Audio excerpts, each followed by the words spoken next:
Chapter 1356. It wouldn't be an exaggeration to say that he was homesick. His wife and children were in the palace. In some ways this was his home.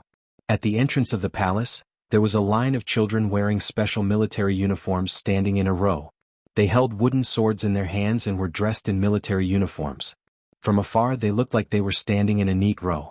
Princess Jianghu, who was already 5 years old, was standing at the front of the line. She wore a female military uniform with her head held high and her chest puffed out.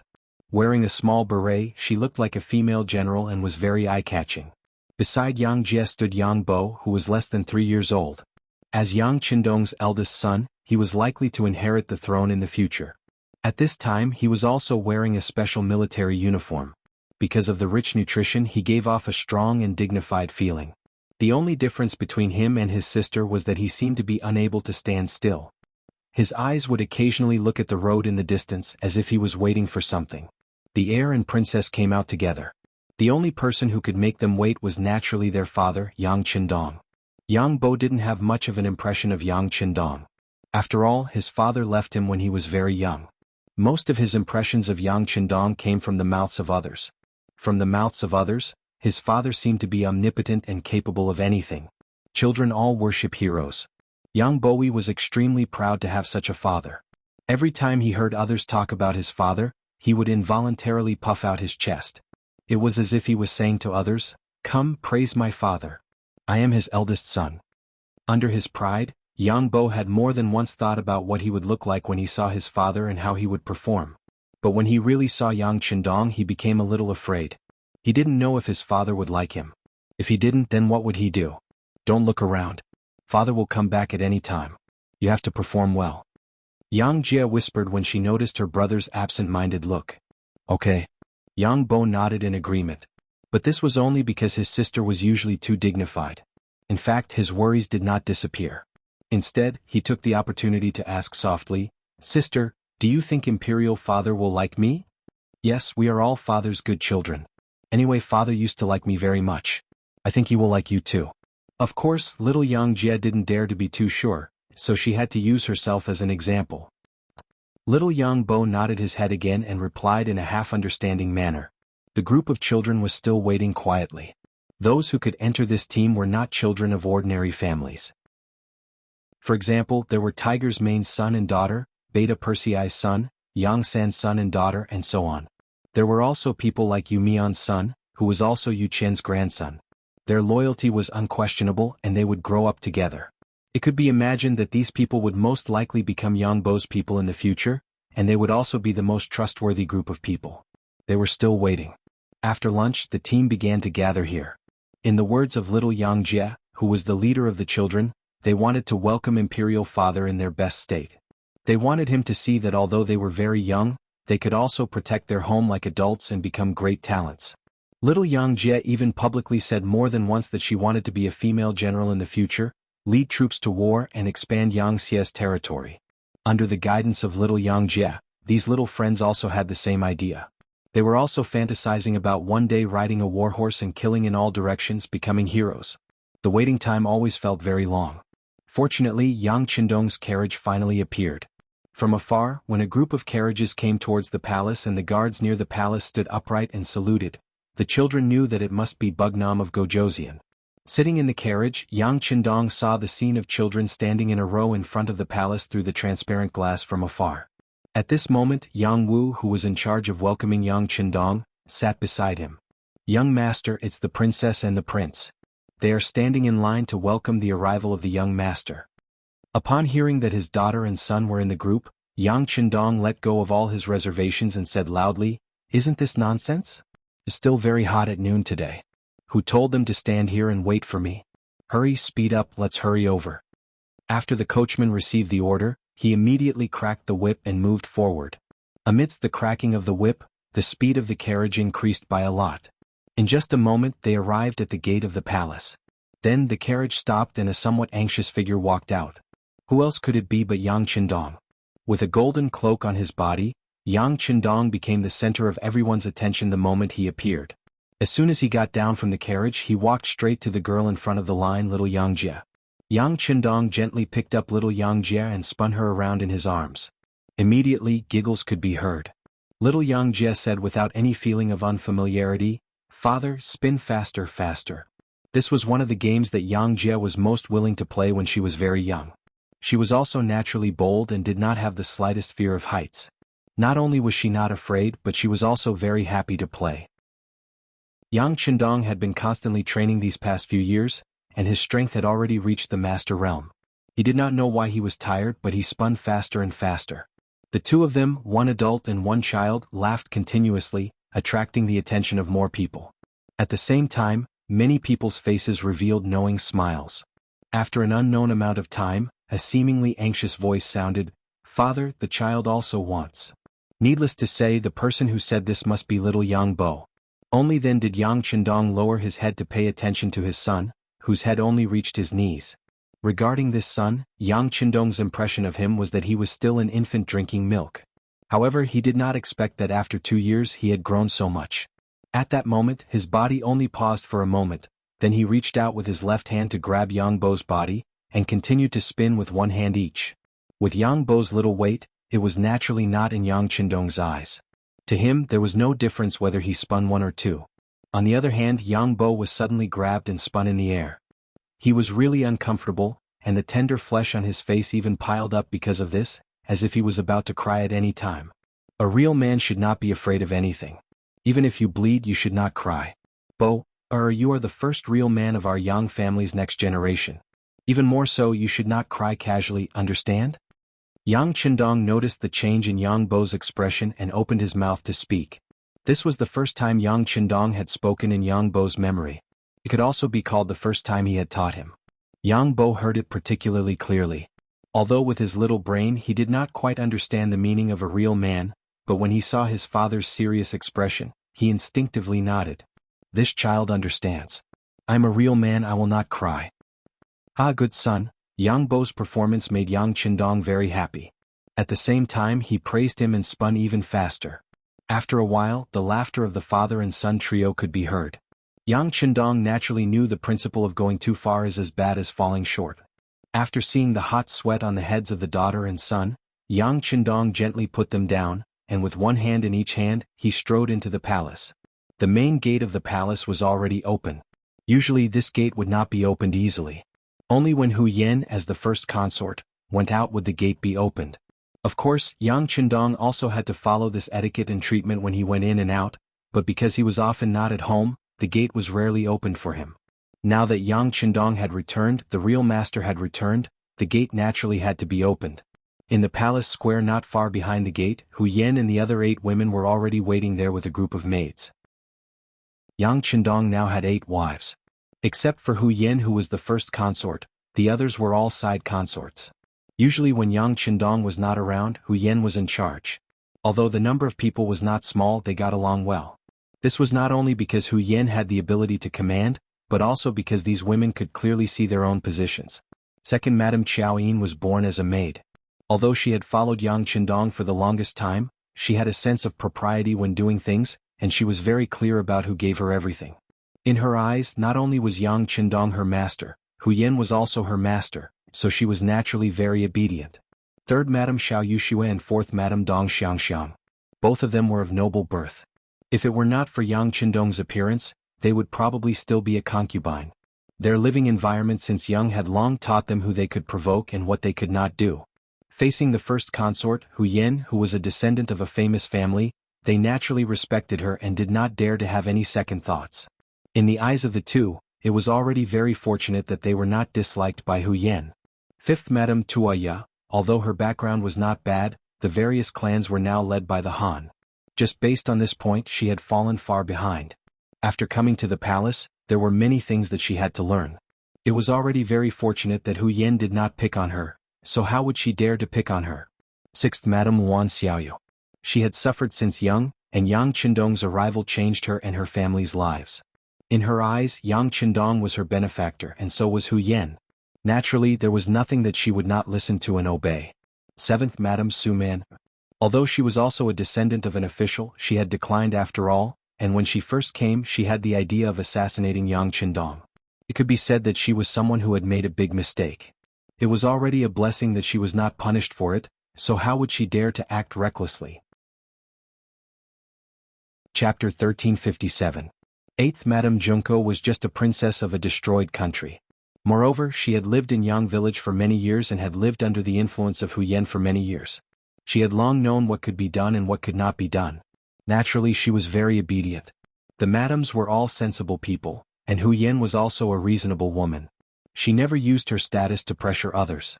In such a big environment, everyone was naturally good. Not to mention that Yang Qindong had also expressed that his wife did not need to be beautiful, virtuous, or noble. There was only one requirement, and that was that they must be sensible. Otherwise, they would not be fated to be together. If they were not fated to be together, it meant a lot of things. No one dared to make wild guesses.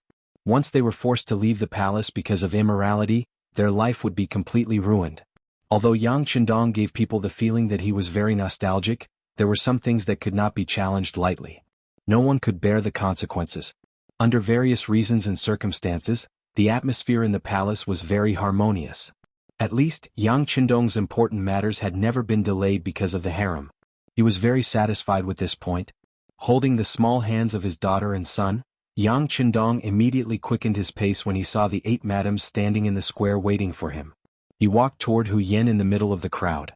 Yang Qindong returned to Qixing City. This news did not take long for the whole city to know. Then his figure continued to appear in various places. The munitions factory was the cornerstone of the development of the Yang faction.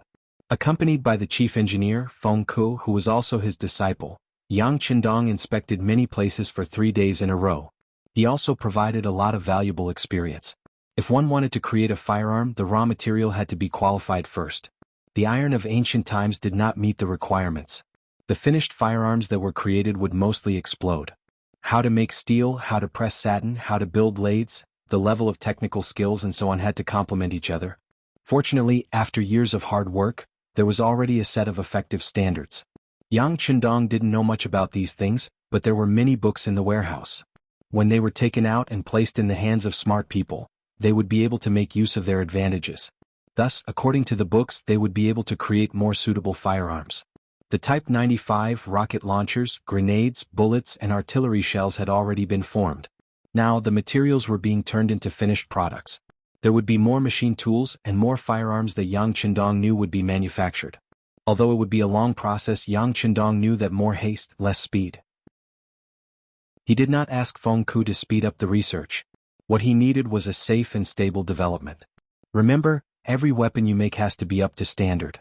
When the soldiers are fighting at the front lines, they are fighting with their lives on the line. If the weapon is not up to standard, then there will be huge problems.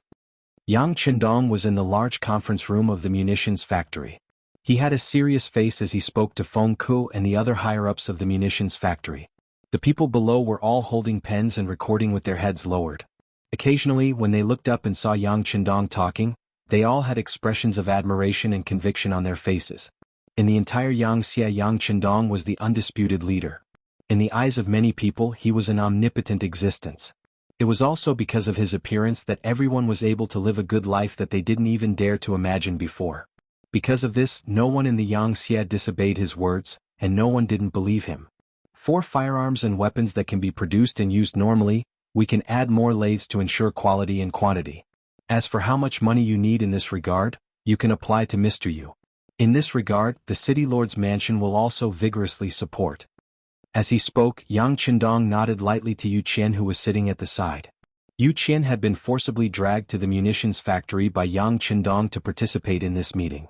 Ever since he saw that Yu Qian had lost a lot of weight, Yang Qindong decisively gave the order that in the future, Yu Qian's job would be to take care of himself and listen as a supplement. What kind of person was Yu Qian and how upright he was, the history books had already given the answer. This person was also a person who could see the big picture. This was very rare. It must be said that Yangxia didn't lack talents. After all, there were so many places for people to display their talents. As long as people were willing to work hard, there was a ready-made platform, and there was no need to be afraid of no results. But among these people there were still too few who could see the big picture. Perhaps they were loyal enough, but their brains weren't flexible enough. Or perhaps they were clever enough, but they had too many tricks up their sleeves. These kinds of people weren't very useful. Who knew when they would cause a big mess? There were also some people who were steady enough, but they were too inflexible. This wasn't suitable for the rapidly developing Yang faction. In comparison, there were too few leaders like Yu Qian who had a strength of character, was very calm, and could change according to the situation. Before a suitable replacement was found, Yu Qian's body naturally needed extra attention. Yang Qindong gave the order that in the future, he didn't need to worry about small things. He only needed to take care of the big things. So he brought Yu Qian with him wherever he went. While letting him relax, he also tried to change his way of working and his body's condition. In fact, Yang Qindong had already changed Yu Qian's life. If he hadn't appeared, Yu Qian would have been dead for more than 2 years. Yu Qian carefully listened to Yang Qindong's instructions to the munitions factory, nodding from time to time. In the past, it wasn't that he didn't pay attention to the munitions factory. It was just that he didn't understand the rules here. Usually he only saw some words written on paper and then some instructions on how to transfer money. Now that he was following Yang Qindong, he had a more intuitive understanding of the situation here. Of course, he knew the importance of the munitions factory. He immediately nodded. "King, don't worry." Unknowingly, Yu Qian also finally changed the way he addressed Yang Qindong. Just the word "king" was enough to prove that he recognized the other party in his heart. Speaking of which, people like Yu Qian had a very strong sense of loyalty to the king. Although the ancients often said that water could carry a boat, it could also sink a boat. They also often said that the people were the foundation of the country. But how many people could really do that? Even the previous Yu Qian couldn't do it. When there was a conflict between the king and the people, he would still consider things from the king's side. But now, after seeing Yang Qindong's actions, seeing the Han people living under the Yangxie's rule, and seeing how the Han people's lives were much better than before, and how the Han people were beginning to show their value, bringing all kinds of benefits to the Yangxie, he finally understood. The people. Just how powerful was the people. He finally understood what it meant to be a true citizen. He also finally understood that the people he served before were only the scholar officials and country gentry. He also finally understood that he had taken many leaders before. Only the people at the bottom could represent the will of the people. As long as they lived well, the entire Yang faction would have unimaginable power. In other words, when Yang Qindong worked for the people, he was also working for himself. While creating good living conditions for the people, he was also paving the way for himself to achieve his goals and desires. When he really put the people first, his position became more and more stable, and the Yangxie's development also became more and more powerful. If one looked carefully at the development of the Yangxie, how could it not be a process of reform? Since ancient times, there were actually many so-called reforms. The famous ones were Wang Engshi's reform and the Wuxia reform, and the less famous ones were unknown. The only one that was successful was Shang Yang's reform. Why was that? It was because the reform was like cutting meat from the big clans, and it was like snatching food from the hands of the people who benefited from it. They had to face the obstruction of these powerful people. It was easy to imagine how difficult it was to succeed. Even with the support of the king, it was difficult to succeed. But looking at the development of the Yangxie, there was no such difficulty. First of all, the development of the Yangxie did not need the support of the big clans. Not only that, every time they occupied a piece of land, whether it was the local rich clans or the country gentry, they would become the first targets to be dealt with. Half of their family property would be confiscated, and then the whole clan would be divided into countless branches and moved to a foreign place. This made it impossible for them to work together to do anything that displeased the Yangxie. Second of all, with the help of Yang Qindong's various advanced ideas, Yangxie did not lack money. All he needed was people. He did not need the support of the big clans. As long as the people approved of him, he would be able to develop better. Third of all, from the beginning of the development of the Yangxie, he paid attention to fairness and justice. He paid attention to treating everyone equally. Because the guiding ideology played an important role, it changed the understanding of the people. This also greatly weakened the influence of the big clans. Fourth of all, Yang Qindong was a pioneer. He had the ability to keep his word. It could be said that as long as he did not make any mistakes, the development of the Yangxie would not have any problems. At the same time, he did not need to rely on anyone's strength. The big clans could not display their strength even if they wanted to. In short, the big clans did not have the opportunity to perform. They did not have the power, so all the changes could be carried out as they wished. No one could stop them. After leaving the ordnance factory, Yang Qindong, Yu Qian, and the others went to the secret tank base under the accompaniment of Feng Ku. They took out a total of 5 tanks from the warehouse and parked them there. One of them had been dismantled into countless pieces and became various small parts. The creation of a tank was a gradual process. It was not something that could be created just by saying that it could be created. Key components such as the engine were even more of a headache. Even Feng Ku, who was regarded as a once-in-a-century genius and had great talent, was helpless. Therefore he used the stupidest method, which was to imitate. Chapter 1358. Following suit, he dismantled each component and memorized their locations. Then they copied them one by one and finally pieced them together to create a new tank. In fact, after 2 years of hard work, most of the parts have been created. The polished parts were no different from the original parts. There were no problems with the style or specifications. However, when it came to some core technologies, they were unable to do it. Looking at the various parts on the ground and the number of engineers standing in the room, Yang Qindong knew that these people were working very hard. But even so, Yang Qindong wasn't optimistic about them. The difficulty of building a tank wasn't limited to the engine, but more importantly, the tank cannons that allowed the tank to unleash its power. Tank cannons were mainly cannons.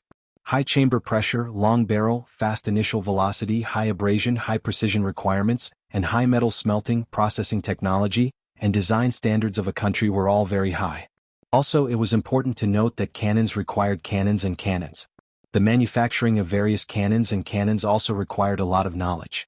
However, these were not things that the current Yang weapon crafting stone could overcome. Otherwise, there wouldn't be such a saying in the future. The number of countries that mastered tank cannon technology was less than the number of countries that mastered atomic bomb technology. From this point of view, it wasn't an exaggeration to say that tank cannons were harder to build than atomic bombs. But it didn't mean that it was hard. The research process couldn't be stopped. Otherwise, there would never be a day of success. Yang Qindong didn't mean to dispel everyone's enthusiasm. He just said to Feng Ku, the difficulty of building a tank is very high. There are also many problems that need to be solved. Don't think about becoming a fatty in one bite. It's better to do it step by step. Listening to Yang Qindong's guidance, Feng Ku also said with a serious face, "Yes, teacher, you're right. We're doing the same. Now we're researching a small engine. If we succeed, we can build a vehicle." When the word vehicle was mentioned, Feng Ku's face was also full of excitement. When he first heard this word, he was so shocked. Even now, thinking about it still made his blood boil. Yes, you're right. But building an engine isn't something that can be done overnight. Before that, we can build something else, such as a steam engine. Yang Qindong didn't plan to spoil things by rushing them. He still decided to follow the path of history. Steam engine? A thoughtful look flashed across Feng Ku's face. Previously, he had received a book about the steam engine from Yang Qindong and had studied it for a while. However, ever since he saw the engine, he put it aside. In his opinion, since there was already something more advanced, of course he should use it. That's right, the steam engine. That thing doesn't require much core technology, and with the current strength of the ordnance factory, it's possible to research it. In the future we will build a large number of railway tracks. Let's start with Vietnam and Laos. When the time comes, we will build railways that extend in all directions. This way, whether it is the mobilization of troops or the transportation of goods, it will be greatly improved. At this time, Yang Qindong had already begun to imagine the appearance of a train with thick smoke running amok in his territory. It must be very spectacular. In this way, the transportation under his rule would be greatly improved.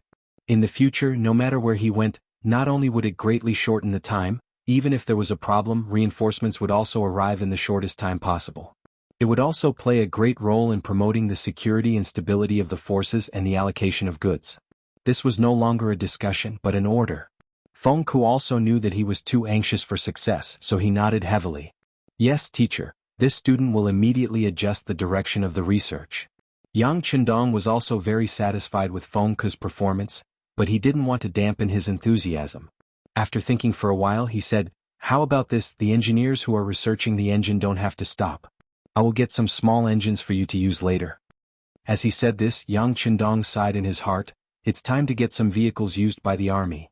Not only were there weapons and ammunition in the warehouse, there were also quite a few vehicles. There were even some very old military three-wheeled motorcycles. Relatively speaking, their manufacturing was simpler, and the structure of the engine was easier to imitate. It was suitable for the engineers to study. As for how to explain the appearance of these things, even tanks had appeared, so was there a need to be afraid that they wouldn't be able to explain it clearly? Small engines? Hearing this, Feng Ku's eyes lit up. He seemed to have thought of something and couldn't help but ask in excitement, "Teacher, did you find something in the mountains?" Previously, in order to explain how the tanks and weapons and ammunition appeared, Yang Qindong had told Feng Ku and the others that they were all found in a mysterious mountain.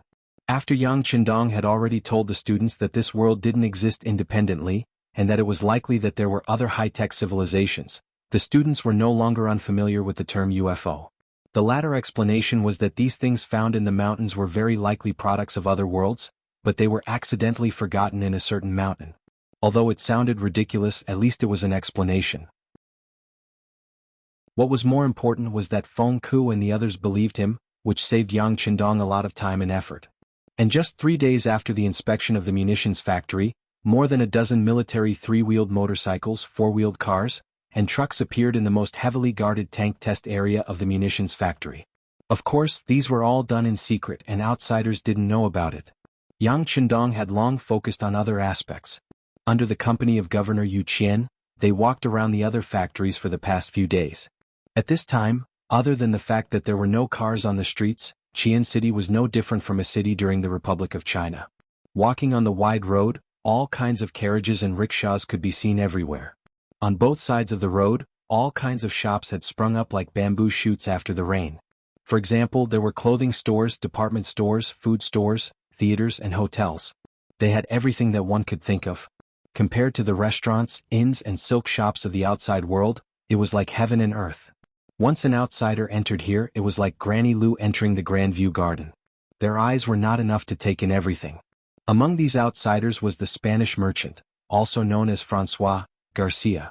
As the Kingdom of Spain was very developed in the maritime industry, when the sea route was continuously opened up by them, a large number of adventurous merchants set up fleets and began to travel everywhere.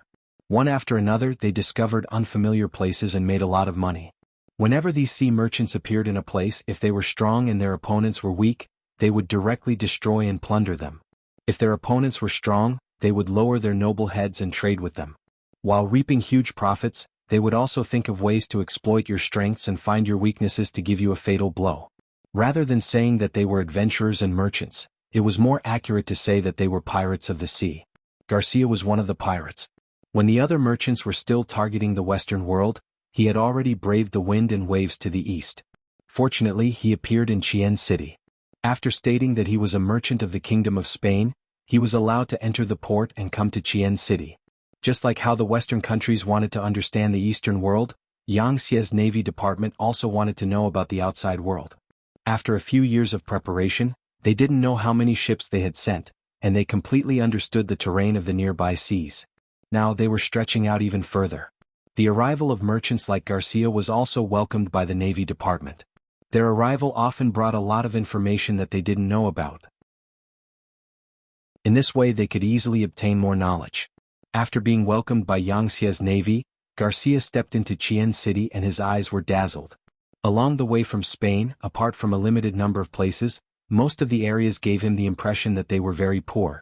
Apart from some nobles who were still living well, the ordinary people were too poor. He even saw a lot of cannibalism. In some places he often only needed to pay the price of a meal to get the local people to do anything for him. After a long time, this feeling gave Garcia a sense of superiority. In his heart, although the world was very big, no one could be stronger than the Kingdom of Spain. Oh, maybe the Kingdom of England was also not bad, but their strength was only about the same. In this era, in the West, England and Spain were indeed the strongest. As for the other countries, they were either very weak or had yet to become independent. What's more, Xiaomei was not even born yet. With this kind of arrogance, Garcia thought that he was better than others, and looked at everyone as if they were country bumpkins. When he came to Qian City he was really shocked. If he didn't see it with his own eyes, he wouldn't have imagined that there was such a strong country on the other side of the sea. There was a straight and wide road here, a clean and hygienic environment here, a street lamp that was as bright as the sun here, a skyscraper that he had to raise his head to see the roof of the building here. In short, there were too many beautiful scenery here that he couldn't imagine before. More importantly, the economy here was very developed, and there were many things that he couldn't imagine. Chapter 1359. There were all kinds of luxurious clothes and silky fabrics that he had never seen before. There were all kinds of delicious food and drinks that he had never seen before. There was even wine that was unique to the West and had never been seen in the East. Living in a high-rise building with electric lights, with elevators that could be used to go up and down. It was beyond his imagination. Bicycles were everywhere, vans and carriages could be seen everywhere. What's more, it was very comfortable to sit on them, there wasn't any bumps at all. It was much more comfortable than the carriages of the nobles and even the royal family. Garcia was surprised, but at the same time, the ambition in his heart was ignited. He was thinking, if these good things were introduced to Spain, how much wealth would it bring him? With this goal in mind, he continued to work hard to achieve it. When the Navy sent someone to contact him, he was very enthusiastic, giving the impression that he knew everything, but only he knew what was true and what was false. While gaining the friendship of the Navy, he also used the gold and silver he brought with him to go shopping in Resin City. At this time, the porcelain, tea, and silk that were praised by the West were no longer his goal. In his opinion, although these things were precious, as long as he had money, they could be bought. What he wanted the most now was something that only Resin City had, something that didn't exist in the outside world. For example, high-quality firearms and artillery that didn't seem to be large in size, but could exert great power. Naturally, it would be extremely difficult to take away such things. What he wanted was not the finished product, but the manufacturing blueprints. With these things, if he had enough raw materials, he didn't know how many finished products he could make. Recently, railed vehicles began to appear in Resin City, which made Garcia's eyes light up. He sent his most capable assistant, Anthony, to find a way to get the blueprints of the railed vehicles, and then he was ready to leave. After a few days of hard work, he had already obtained a bicycle, a military telescope, and the blueprints for a rocket launcher. With just these, he believed that he would be able to sell them for a sky-high price when he returned to his country. Then he would think of a way to come back again. At that time, with enough gold and silver, his goal would be even greater. Sooner or later he would take away all the good things in Crimson City. Then he would use this spear to attack the shield. At that time, it would be possible for him to become the Crimson City Lord. This was a great goal. Although it was difficult, Garcia was determined to do his best to achieve it. He was also looking forward to that day. It was located in a roadside coffee shop, which was also a new thing recently. Because of the elegant environment, it gradually replaced some tea houses and became a new place that many fashionable people were willing to visit. Garcia chose a corner that few people paid attention to. From here he could easily see everything that happened in the coffee shop, but it was difficult for others to notice him. After drinking a cup of coffee, he was still savoring the aroma in his mouth. Suddenly, the door of the coffee shop opened, and the tall, fair-skinned assistant Anthony appeared. Accompanying him was a middle-aged man wearing a traditional Chinese suit. He wasn't tall, but he already had a big belly. When the person entered the cafe, he had an arrogant look on his face. After looking around and spotting Garcia in the corner, he strode over with his feet splayed outwards.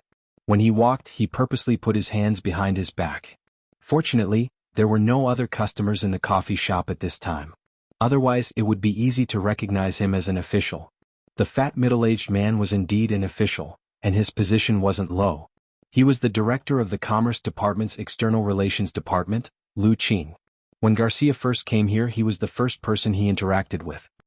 His face was full of fat, and his small eyes were filled with greed. It was also because of his appearance that Garcia, who had met countless people along the way, gave him his first sum of money. After that, he received good treatment. For example, his accommodation was arranged by Lu Qing. Although he had to pay a hefty sum of money, it was very comfortable.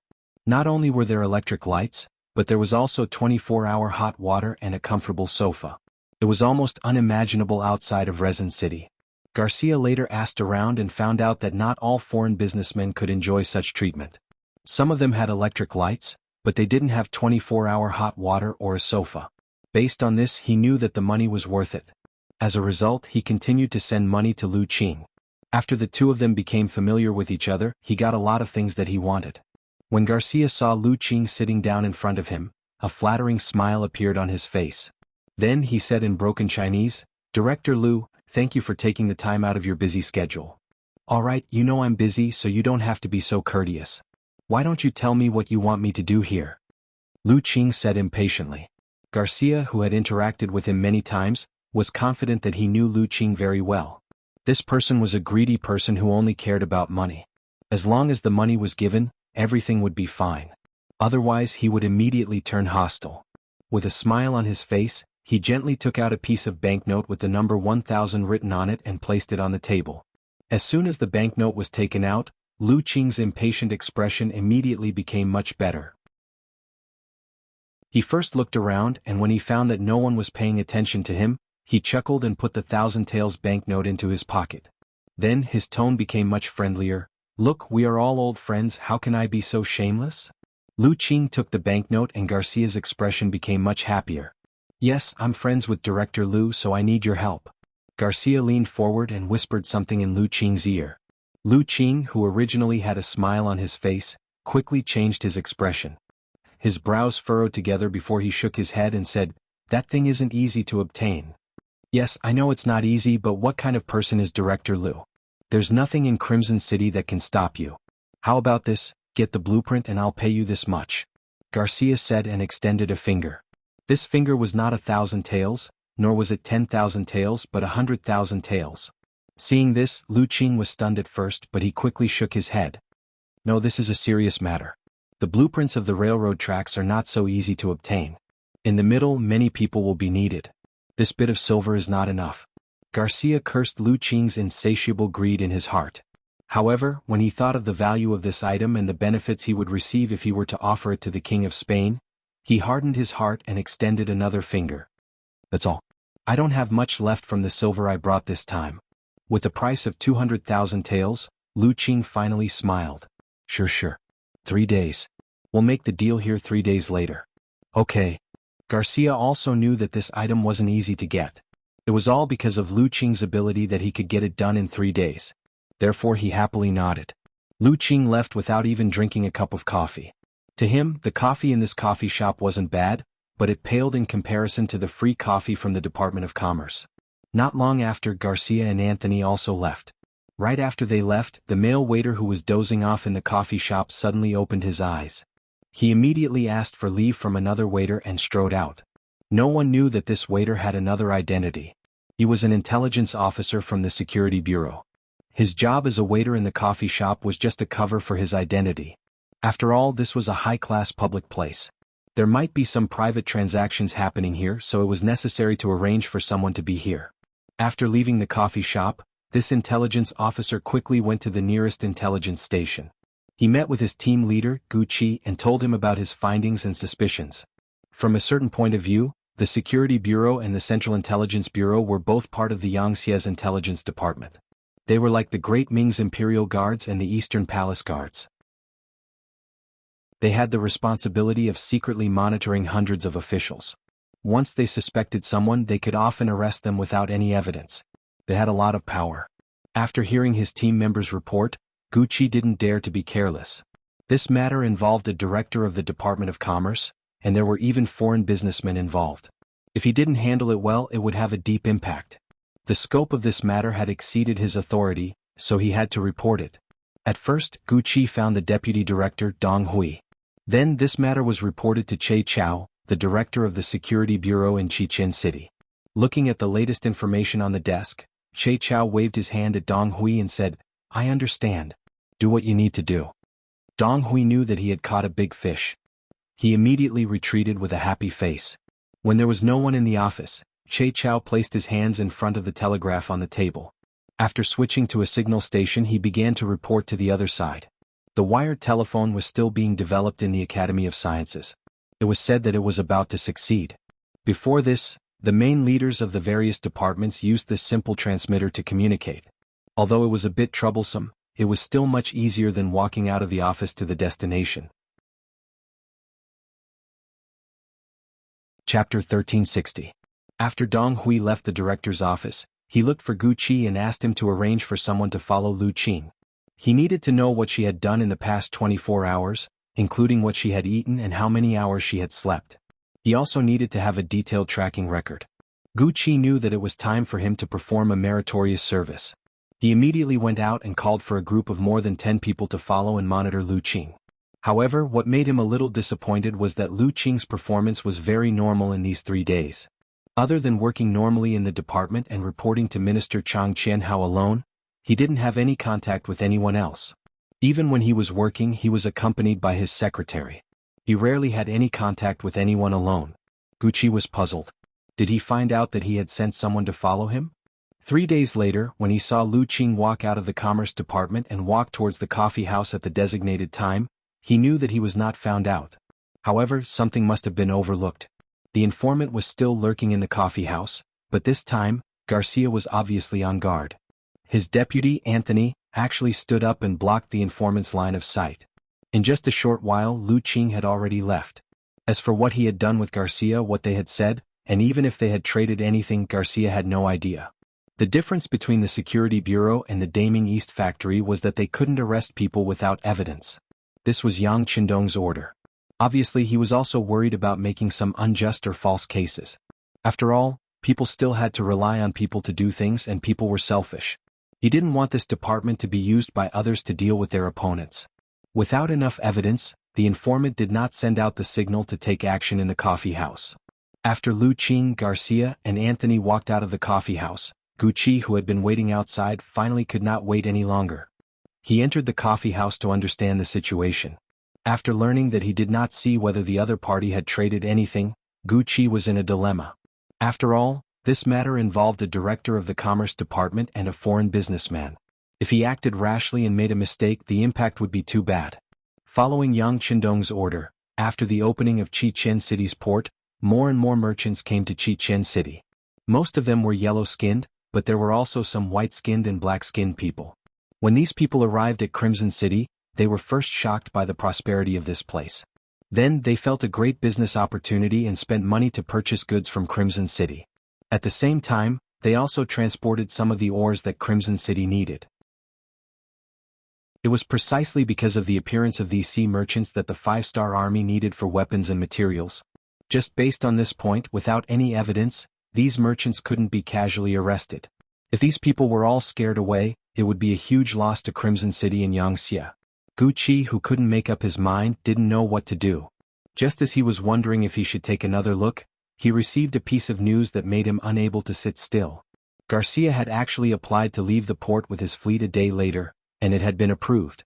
Damn it, he's trying to escape. At this time, how could Gucci not see that Garcia was trying to escape? Now, it wasn't a matter of whether or not he had evidence. It was a matter of principle to prevent people from taking confidential information out of Chichen City. If Garcia wanted to leave, he would definitely take away all the important things. That would be the best time to catch him red-handed. Without any hesitation, Gucci went straight to where his superior, Dong Hui, was at. Dong Hui also felt that this matter was very serious. After quickly consulting with Director Che Chao, he mobilized over 100 intelligence agents and decided to go to the port tomorrow morning. At the same time, he ordered Gucci to arrest Director Lu Qing at the same time tomorrow. However, because there wasn't enough evidence, it was best not to arrest someone in a public place like the office. Garcia didn't know that he was being targeted. He had successfully obtained the construction information of the railcar. Looking at the various neatly drawn numbers on it, he let out a long sigh of relief. With this item, this trip was worth it. With a smile on his face, Garcia could be said to be asking questions. He looked at his assistant, Anthony, and asked, "Have you informed the port?" "Yes, we have. Tomorrow morning, our ship will depart from the port and return to our country," Anthony replied respectfully. In their country, the difference in status between people was a huge gap. Even if the superior wanted you to die, you had to obey. "Very good. How about this, Anthony? You stay here tomorrow. Don't go back with me. Stay here and continue to keep an eye on this place. I feel that there should be a lot of secrets that we haven't unearthed yet. This important mission will be handed to you. I hope that the next time I come back here, I will hear more good news," Garcia said with a hopeful tone. Anthony didn't think about being left behind. When he heard this, his face was naturally filled with shock. However, when he understood the benefits, his face naturally revealed a joyful expression. He was only Garcia's assistant, and there wasn't much credit left for him, unless others were willing to share some of it with him. But no matter what, when there was a great contribution, people would only remember Garcia. How many people would remember him? If he could stay behind to carry out the mission alone, it would be different. The merit wouldn't be snatched away by others. Not to mention, this was Garcia's idea. He had to carry it out even if he didn't want to. "Yes, I'm willing to stay." "Very good. There are still some silver taels left for you. Go ahead and do it." Garcia patted Anthony's shoulder happily and said with a face full of excitement. The Intelligence Bureau finished setting up the surveillance very quickly. The reason why they didn't take action immediately was because they were afraid that if they acted too early, they would startle the opponent and lose the evidence they wanted. Therefore, when they all boarded the ship and were about to leave, it was the best time to take action. The next morning, Dong Hui brought over 100 operatives and waited outside the port early. A few scouts were using binoculars to observe the port. How is it? How is it? A few operatives seemed to have seen some commotion at the port from afar. They were afraid that someone would steal their merit, so they anxiously asked the scouts. Leader, the Navy inspectors at the port are currently inspecting the Spanish ship that is about to leave the port. They have already found a telescope and 3 bicycles. Both sides are confronting each other. One of the scouts put down the binoculars in his hand and reported everything he had just seen seriously. A leader heard his subordinates report and said anxiously, "What? They have already found so many things. Won't the merit be taken away by them? This won't do." After speaking, he strode towards the place where Dong Hui was standing. Dong Hui was standing under a big tree under the protection of a few operatives. After hearing the leader's report, he only hesitated for a moment before replying, "There's no rush. Let's wait a little longer." Dong Hui was so confident because the other party didn't bring anything big with them during the last transaction. This was something that Gucci had already reported. Although he didn't know what it was, he believed that it definitely wasn't a telescope or a bicycle. These things should be more precious and should be hidden very well by the other party. It shouldn't be easily discovered. The deputy director wasn't in a hurry, so the leader could only go back and continue to wait. It wasn't until nearly half an hour later that the ship's horn sounded. The 5 Spanish ships were about to leave the port that the leader became anxious. How could they let them leave? Didn't they already find the contraband? A scout put away his binoculars and stood at attention. Garcia handed over the 5 Spaniards, saying that everything was done by them and had nothing to do with him. After paying a fine, the Navy inspection team let them leave. This scout not only had excellent eyesight, but he also knew how to read lips. Naturally, he understood everything that happened in the distance. The leader didn't doubt this answer. It was because of this that he quickly turned around and ran towards Dong Hui. Soon, Deputy Director Dong also became anxious. Then he led hundreds of people and rushed to the port. This time, the marine inspection team didn't find anything important, so it was time for them to perform. Dong Hui was very anxious and even a little excited. If they found what they were looking for this time, not only would they make a contribution, but they would also be able to suppress the Navy inspection team. Just thinking about it made him feel very happy. However, before he could bring his men to the port, a group of cold front Navy soldiers had already blocked their way. "What are you doing? The Security Bureau is here to do something, get out of the way." Seeing that someone was blocking his way, Dong Hui's face was filled with anger, and his voice had a hint of roar. He received accurate information that there was something wrong with the Spanish fleet. At this time, not to mention the cold front Navy soldiers blocking his way, even the senior officers of the Navy headquarters couldn't stop him. With full confidence, he was about to continue to stride forward, but everything was stopped by the appearance of a figure. Dong Hui had to stop and stand in place. Fifth brother. Just opposite more than 100 people from the Security Bureau, a man in a gray tang suit walked out. His face was very calm, and even if one looked carefully, there seemed to be a smile on the corner of his mouth. But it was such a person. As soon as he appeared, the members of the Security Bureau stopped on the spot. Chapter 1361. Not because of anything else but because the person who came was called Jianghu, known as Brother Wu. "I've been waiting for you for a long time. You're really patient. By the way, where's Dong Hui?" Jianghu said in his own voice unhurriedly. Dong Hui, who was called, immediately walked out of the crowd and came to Jianghu. He stood at attention, reporting to Brother Wu. Dong Hui, Deputy Director of the Security Bureau in Crimson City, reporting for duty. Don't be fooled by the appearance of the Security Bureau. Once they received information, they even dared to investigate. Most of the time, the way they worked was not so gentle, and it was obvious that few people could buy face from them. However, Jianghu was definitely an exception. Anyone could do something wrong and betray, but the servants of the Yang family were an exception. They were Bugnam of Gojoseon's most trusted people, and more often than not, they could make decisions on behalf of the king. This kind of person was also not someone the Security Bureau could afford to offend. "Haha, Deputy Director Dong, I haven't seen you for a while. Well, why don't you come with me? By the way, you can dismiss these people first." Jianghu recognized Dong Hui.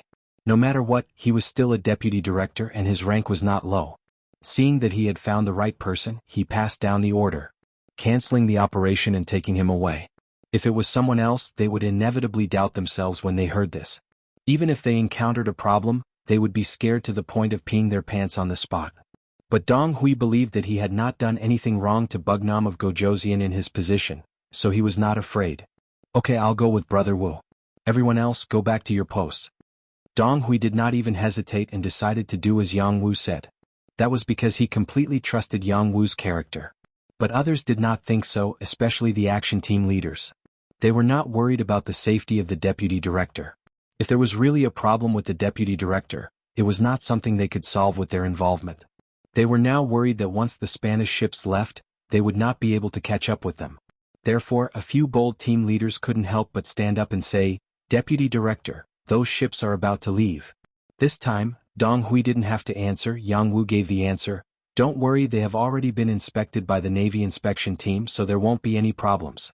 You can now listen to Deputy Director Dong's order and disperse." Yang Wu even knew what they were looking for. This time Dong Hui felt relieved. Since the other party had made things so clear, he must have been prepared.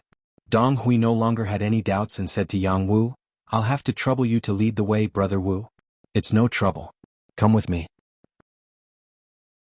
Yang Wu was very satisfied with Dong Hui's performance. He was neither anxious nor impatient, nor did he have any guilty conscience, which was enough to explain a lot of problems. He turned around and walked towards the city under the protection of a group of marine soldiers. Department of Commerce. Gucci had been waiting outside for more than an hour with the two groups that Dong Hui had chosen, as well as his own team members. Seeing that it was almost time for the arrest, but Director Lu Qing had no intention of coming out, he couldn't help but feel a little anxious. After all, there was not enough evidence to prove that there was a problem with Lu Qing. If he brought people to rush into the Department of Commerce and proved that the other party was innocent, who would bear the responsibility? He was afraid that as the team leader he would be the first to be charged and punished. However, Deputy Director Dong Hui had already given the order that if he couldn't bring Lu Qing back on time, if something happened, he wouldn't be able to bear the responsibility. After thinking about it, he finally decided to take the risk and arrest people in the Department of Commerce. In order to minimize their influence, Gucci only brought along 2 members who were good at fighting and left the rest outside. The 3 of them went straight to the Department of Commerce on the opposite side. After revealing their identities, Gucci and the other 2 walked into the building of the Department of Commerce without any obstruction. They came to the office on the 3rd floor with the sign of the Director of the Department of Foreign Liaison. Taking a deep breath, Gucci knocked on the door. When he heard the words, "Please enter," he pushed the door open and entered with his 2 team members. Gucci had already repeated the various actions after seeing Lu Qing countless times in his heart. He thought that it would be fine if the other party agreed, but if he didn't, he would have to use force to solve the problem. However, when he pushed the door open, his entire body froze. It was not for anything else, but because he saw 2 unrelated people in the office. More importantly, he couldn't afford to offend these 2 people. One of them was even his superior, the director of the Security Bureau in Chichen City, Che Chao. The other person's status was not low either. He was the director of the Department of Commerce, Chang Chinhao. It was said that this person was one of the students that Bugnam of Gojoseon valued very much. In terms of status, he was probably even higher than their director. Moss. Director Minister Chang. Gucci was already shocked speechless by everything in front of him, not to mention the 2 team members behind him, who were trembling all over. They didn't know what was going on. However, the 3 people in the office all had smiles on their faces. There was no need to talk about Lu Qing. Because of his fat, standing there without moving gave people the impression that he was smiling. However, their director Che Chao's face was also full of smiles at this moment. "Director Che, your subordinates are not bad. Although they were a little late, they still made a move. It seems that the name of our Department of Commerce is not enough to shock people." Chang Chinhao had a smile on his face and a hint of ridicule in his voice. It sounded like he was complaining. However, Che Chao was very clear about the cause and effect, so no one knew better than him whether this was praise or derision. He also smiled and said, "It's okay. It would have been better if they could have rushed in faster." Gucci was stunned by the words of the 2 big bosses. Just when he was at a loss, Che Chao and the other 2 had already stood up. When they passed by him, Che Chao's voice was heard. "Gucci, tell your people to leave. Do what you need to do. As for you, leave with me." Whether it was the dock or the Department of Commerce, all the arrangements were over before they started. However, this ending was just another kind of beginning. When the 2 sides finally gathered in front of the palace, Yang Wu, Chang Chinhao, Che Chao, and Lu Qing looked at each other and smiled. Only Dong Hui and Gu Qi were left with a confused look. Fortunately, they didn't have to wait for long. In a side hall of the palace they saw the leader of Yangxia Yang Qindong. Then, the two of them understood what had happened. It turned out that Lu Qing didn't contact Garcia personally, but was ordered by Minister Chang Qianhao. Like the telescope, the bicycle, they were all taken out to gain the other party's trust. The facts also proved that Garcia did indeed believe them, which also revealed his ambition. In his greed, he actually wanted the construction blueprint of the rail car, which was enough to show how big his ambition was. What was rare was that this secret was unexpectedly found out by the security bureau on the way, which led to these things. Yang Qindong sat directly at the top of the hall. Below him stood the deputy commander of the Navy headquarters, Gao Xiong, a group of Navy officers, and a group of Army officers led by Leng Song. Of course, City Lord Yu Qian was also indispensable. He was the only person who had a seat, and he was also the one closest to Yang Qindong. Even if this was because Yu Qian was already very old, in his 60s, it was enough to show that Yu Qian was important in Yang Qindong's heart. Not bad. This time the security bureau reacted very quickly. Director Che, your soldiers are good, continue to work hard. Yang Qindong said in a good mood. Being praised by Yang Qindong in public, Che Chao was so happy that he couldn't close his mouth. He immediately said, yes, thank you sixth young master for your praise, we will continue to work hard. Yang Qindong nodded, then turned his gaze to Chang Qianhao and Lu Qing. Not bad, you used a good method to lure the snake out of its hole.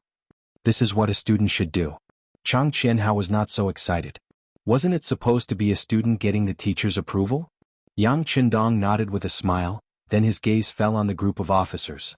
His voice suddenly became sterner. You all see it, right? Danger is everywhere. Don't think that just because we are so powerful now, no one will dare to target us. Let me tell you, there is no lack of ambitious people in this world. In their eyes there is no right or wrong. What they want to do is right. In their eyes there is no strong or weak. They are the strongest. With such people, if you don't work hard, you are falling behind.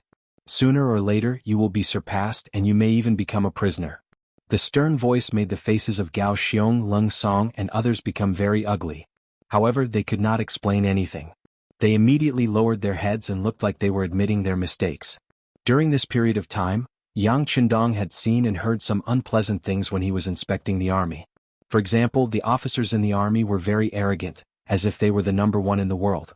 In their eyes, they were the strongest army in the world. It was a good thing that they did not find trouble with others. No one would dare to find trouble with them. Self-confidence was a good thing, but arrogance was a bad thing. If they failed because they underestimated the enemy, the military officer would be held accountable. This involved how many people would die after losing the war, how many families would be separated, and how many people's happiness would be affected. Based on this point, Yang Qindong would not only punish them, but might even kill them. Based on Yang Qindong's understanding of the situation, the current Leng Feng army had this kind of arrogant mentality of underestimating the enemy. They believed that they had the most powerful firearms in the world, so they thought that they were superior and did not put any opponents in their eyes. Today, Yang Qindong decided to use this opportunity to remind the officers. If there were still people who did not recognize the reality, then he did not mind punishing some of them. It was better than losing soldiers on the battlefield and dying in battle. Chapter 1362. Leng Feng is strong because you have powerful firearms, the most scientific training methods, the nutritious meals that give you a good physique, and the unparalleled logistical support. But what if you lose these? If you also don't have enough to eat and carry broken weapons, how many more battles can you win? If we give you war horses, will you be able to defeat the 1st Cavalry Division? Can you? Yang Qindong's smile disappeared completely. When he looked at Leng Song and Gao Xiong, his face was cold. The two lieutenant generals were the first to lower their heads. The group of major generals behind them also hurriedly lowered their heads. At this moment, no one dared to meet Yang Qindong's gaze. Leng Feng wasn't that weak.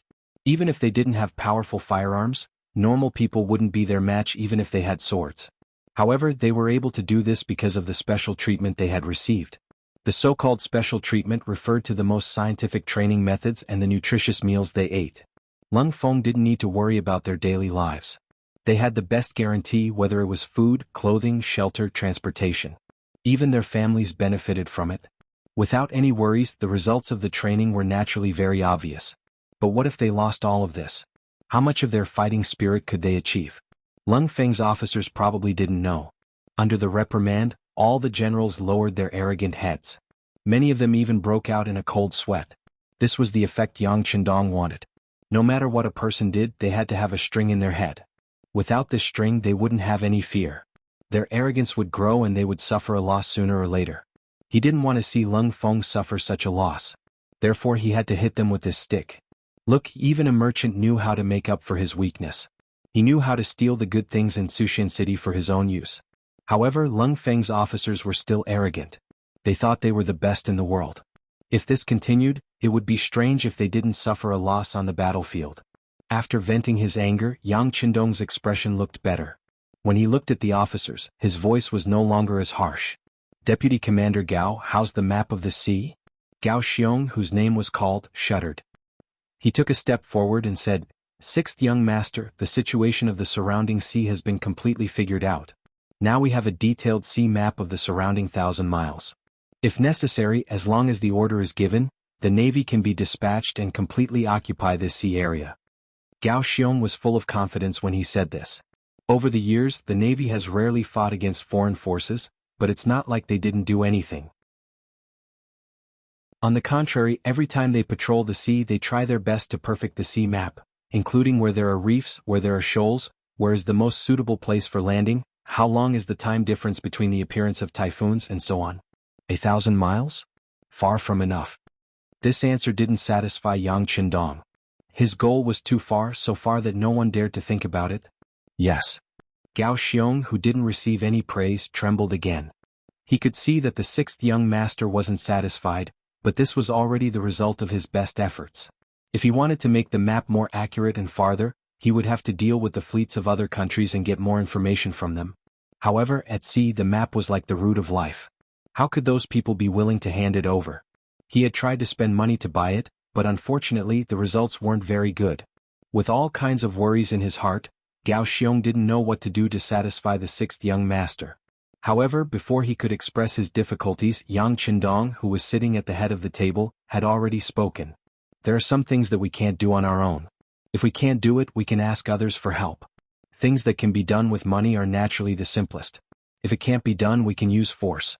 There are still many people in this world who cherish their lives. If the whole Yangtze was not very rich because of its rapid development, then the navy didn't have so many worries. They controlled this part of the sea, and every time they went out to sea they would bring in a lot of income. Especially after they listened to Yang Qindong's order and began to catch fish in the sea, their income was second only to the existence of the Ministry of Commerce. Needless to say, the Ministry of Commerce. Since ancient times, traveling merchants have been the most profitable industry. In addition, Yangtze has produced so many new things. Every time something appears, it will attract the attention of merchants from other countries. Yangtze's goods never cared about the price, it only cared about whether they could get the goods or not. As long as a merchant can get the goods, they would make a lot of money. For this reason, the days of the Ministry of Commerce were naturally very good. Every year they would also pay a large amount of business tax to the city lord's office, allowing them to do whatever they want. In addition to them, the second in line was the navy. Unlike the rewards the army received after winning a battle, sometimes even if they won a battle on the ground, they still wouldn't be able to get anything useful. After all, humans were still too poor right now. The sea was completely different. Every time they went out to sea they could bring back a large number of seafood from the sea. After processing, they would be transported to various places to be sold. That was an endless amount of silver. For example, the matter of catching whales. Due to their enormous size and their entire bodies being treasures, every time one was caught, the profit would be at least 100,000 taels of silver. And this was when they were directly sold to the Ministry of Commerce. If they were sold to other places through the hands of merchants, the profit would be immeasurable. And just this transaction alone made countless people jealous. But everyone knew what was going on and no one else could do it. The size of the whale was not something that ordinary ships could deal with. Doing such an exclusive business was naturally as satisfying as it could get. Yang Qindong said to find other people to help and use money to buy the route map because the navy didn't lack money. Then he said to use force, which immediately made Gao Xiong's eyes light up. Sixth young master, using force is naturally the best way, but in this way, I'm afraid that others will know our purpose, and I'm afraid that some places will be guarded. Guarded? Can a dead man still speak? Yang Qindong's mouth slightly raised and he coldly snorted. He never thought that he was very benevolent. In his previous life, in order to complete various tasks, he didn't know how many people he killed. Of course, the people he killed were people who deserved to die in his eyes. But if someone wanted to obstruct his great cause of unification, who didn't deserve to die? Not to mention that they were of different races. Not my race, my heart must be different. Gao Xiong understood the meaning of Yang Qindong, and his eyes flashed with light. Sixth young master, this subordinate understands. Please rest assured that the Navy will immediately implement your instructions. The Navy will not be an obstacle to our expansion. Very good. Yang Qindong's face finally looked better, and then he said something that made everyone present excited. This king has decided to start the expansion of the sea in March next year. The Navy will be the main force and the Army will be the auxiliary force. The implementation will still be the same as on land. Every time we occupy a place, we will relocate the people there. In short, we must put the 5-starred flag in every corner of the world as soon as possible. At that time, everyone must give their full support. Yes. Everyone present understood the meaning of Yang Qindong in an instant, and one by one they answered in an excited voice. After talking about the military, Yang Qindong's eyes fell on Che Chao, Dong Hui and Gu Qi. He knew that they should have a lot of questions in their hearts. Qianhao, you say it? Yes. The Minister of Commerce, Chang Qianhao, cupped his fists and stepped forward. Then he recounted the entire story of Garcia's incident. According to Chang Qianhao, Director Lu Qing went to contact the Spanish businessman Garcia under his orders. The so-called bicycle and binoculars were just chips to gain the other party's trust, including the rail car blueprint that was traded with the other party in the end. Now, this person should have taken those blueprints to the sea and is on his way back to Spain. The marine inspection team appeared and detained the telescope and the bicycle, but they only took away the rail car blueprint. For Yang Xia there was no loss. The reason why he did this was to send a friendly signal to Garcia. They are all friends and will not meet on the battlefield. Now it seems that the goal has been achieved. So that's how it is. This was also the first time Che Chao had heard of such a thing. Feeling that he had understood everything, he immediately smiled and said, "In that case, the blueprint that Director Lu gave the other party must be fake.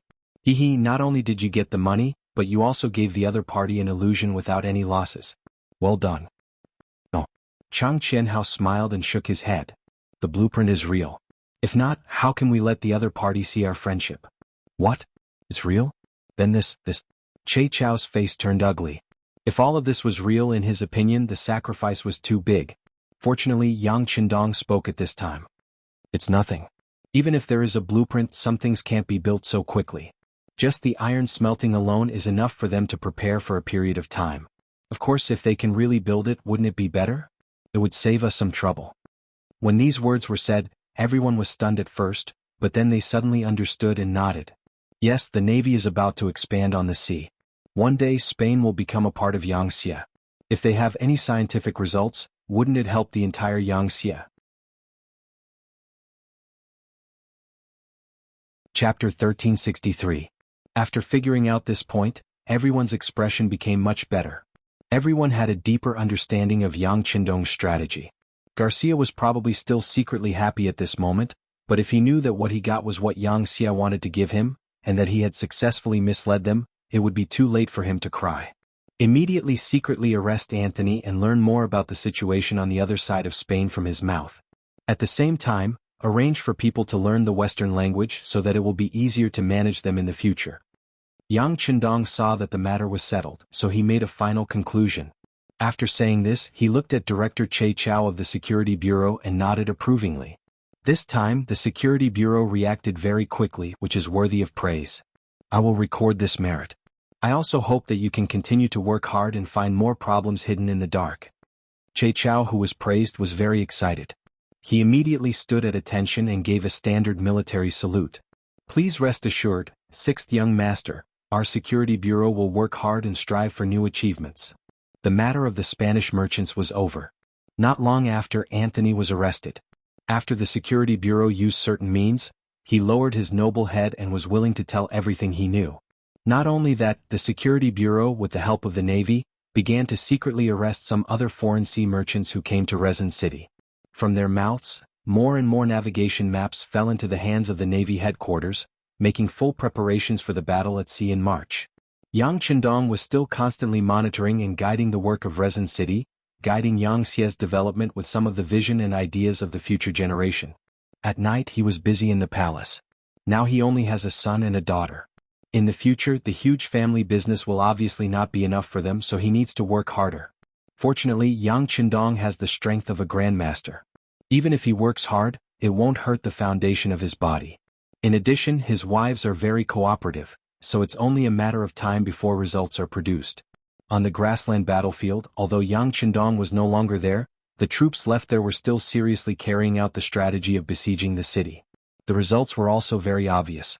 If it wasn't for the arrival of winter and the heavy snow, the entire Yili Inner District would have been under Yang Xie's control. Southern Ming Dynasty Department of Aristocrats. Zhu Huiqin's expression was a little unsightly. Zhu Huitu, who betrayed his elder brother and younger brother and became the king of 3 provinces from King Guangdong, finally realized that he had been fooled by Zhu Qizhen after more than 2 years. What does it mean to be in charge of military affairs but not political affairs? At first, Zhu Huiqin thought that as long as he had military power, he could do whatever he wanted.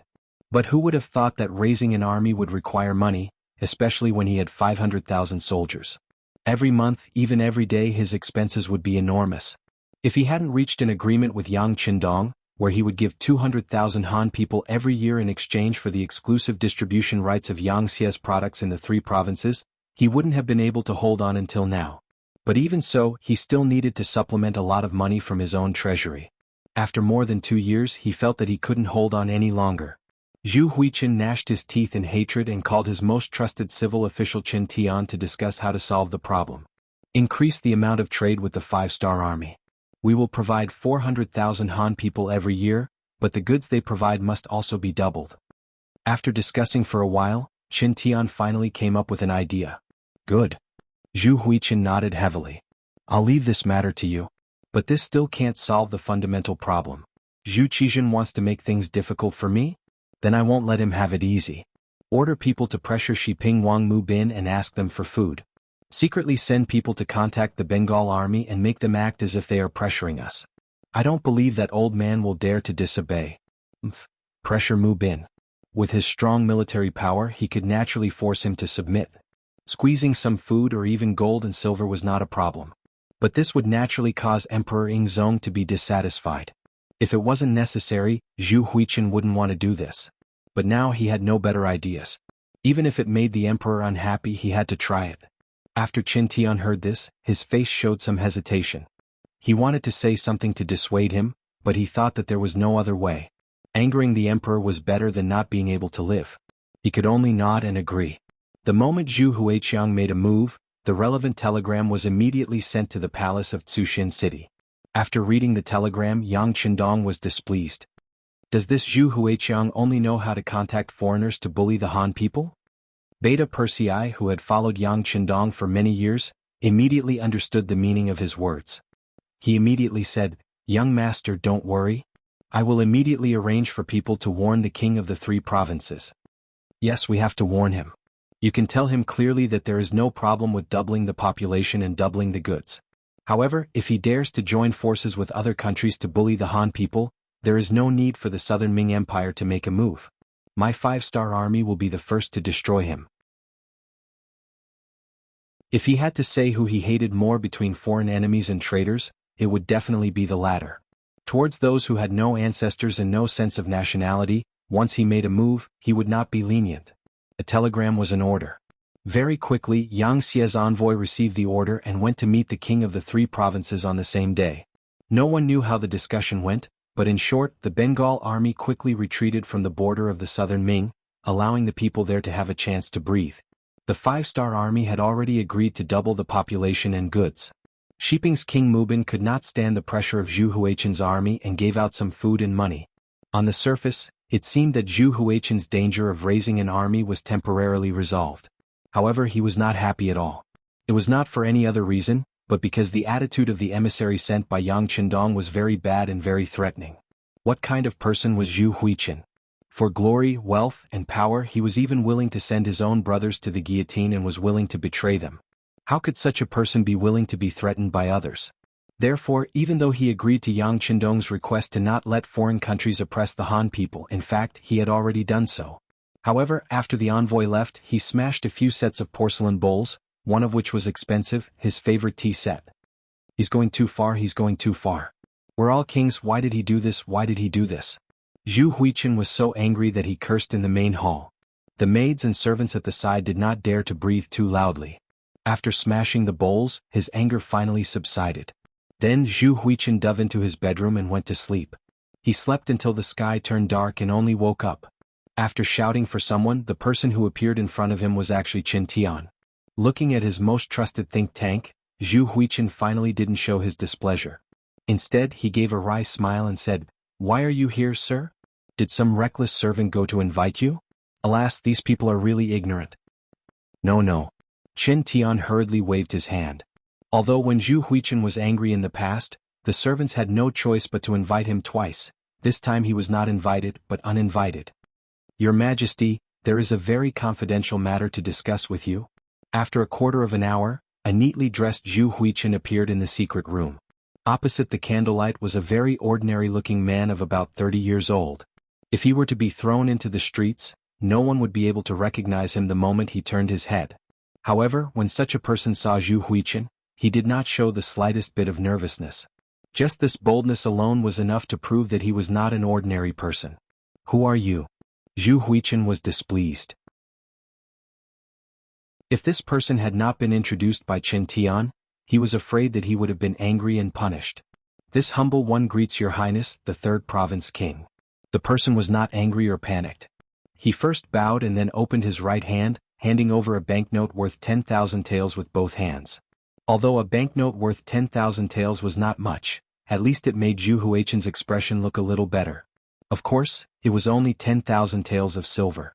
It was not worth it for Zhu Huichen to reach out and accept it. He just looked at the person curiously. One should not accept a reward without doing anything. Before he knew the purpose of this person's visit, he would not casually accept the money. The newcomer seemed to have thought of this long ago. He just grinned and revealed a simple and honest smile. If it wasn't for his previous calm and composed performance, he would have given off the impression that he was an honest farmer. "This humble one is Mogue. I am here to clear your doubts." "Mogue? Clear my doubts? What doubts does this prince have?" Zhu Huitu chuckled, and there was a hint of horror in his laughter. Mogue, who was not affected by Zhu Huichen's laughter, spoke up. "Your Highness, you have great ambitions. It is a pity that He Shengdong and Bugnam of Gojoseon's appearance overshadowed your glory. If you want to achieve great things, you have to get rid of Yang Xie first. Now there is an opportunity in front of you. I wonder if you are willing to seize it." Zhu Huichen naturally knew what He Shengdong meant. He had just been warned by Yang Qindong and was furious. Mogue had appeared. He had to admit that he had chosen the right time. But did he really think he was stupid? Before he could figure out the other party's background, he would not say anything that was on his mind or speak the truth. "Aha." Zhu Huichen just laughed and did not make any comments. Mogue still did not care about this. Instead, he put the banknote worth 10,000 taels of silver on the table and said, "If there is an opportunity to get rid of Bugnam of Gojoseon, would you be willing to do it? Of course, before that, you don't need to do anything. If Bugnam of Gojoseon is really in trouble one day, you only need to move your fingers and hit him when he is down. Your Highness does not need to answer this humble one's question. If there is an opportunity, you can decide whether to do it or not. If there is no opportunity, you can just bide your time.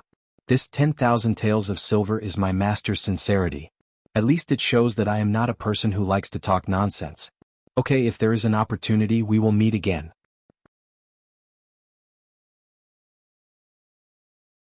Chapter 1364. Before Zhu Huichen could give an explanation, Mogue had already turned and walked out of the secret room. Zhu Huiyun didn't stop him. Why would he stop him? He didn't do anything and gave him 10,000 taels of silver. Even if he was crazy, Zhu Huiyun still liked him. If he could meet dozens of crazy people like him in a day, would he stop? Of course, Zhu Huiyun didn't think Mogue was crazy.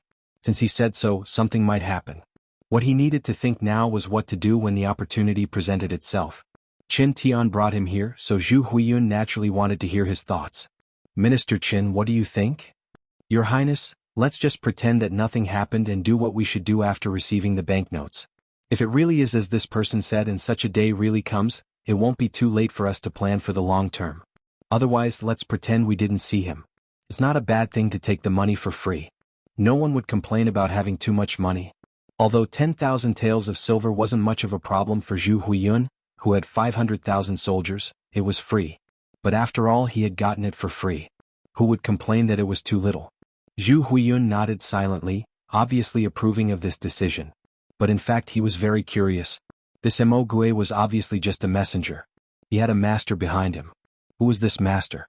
If he guessed correctly, the person behind Emogue must know him and Yang Qindong very well. How could it be a coincidence that Emogue made a move right after Emogue threatened him? Interesting. Thinking that there was someone who knew Yang Qindong so well and was secretly watching everything, Zhu Huiyun suddenly became interested. He even began to look forward to that moment. If that day really came, he would definitely make a move. He had long coveted Yangxia. Thinking of the countless good things in Yangxia's territory, once Yang Qindong was in trouble, Yangxia would be like the sky falling. It would definitely be chaotic. When that time came, he would definitely make a move. Countless riches would be waving at him. That day would be his chance to achieve great things. Far Eastern Province. After entering winter, it snowed for 3 days. The thickness of the snow at the highest point was 60 centimeters. This was just the beginning of winter. It could be imagined that there would be more snow like this in the future. Tang Sheng of the 4th Cavalry Division walked out of the tent. When he saw the white snow in front of him, his expression became nervous. He began to worry about whether his tribe had suffered a disaster, whether there were casualties and whether they had enough food. Tang Sheng wasn't a pure Han. His mother was Han and his father was Mongol. Back then, the Mongol cavalry raided the fields to raid his mother and gave birth to him. His poor mother died of an illness not long after giving birth to him, leaving only his father and grandfather to depend on each other for survival. When he was a teenager, his father died in a battle over a good piece of pasture between tribes. So he left his hometown with his grandfather and the tribe and came to Siberia. Tang Sheng was good at fighting. In the end, he was noticed by Qin Bo during a battle against the 5-star army and was promoted to the position of division commander. However, it was a pity that the Far Eastern region was based on the Han people.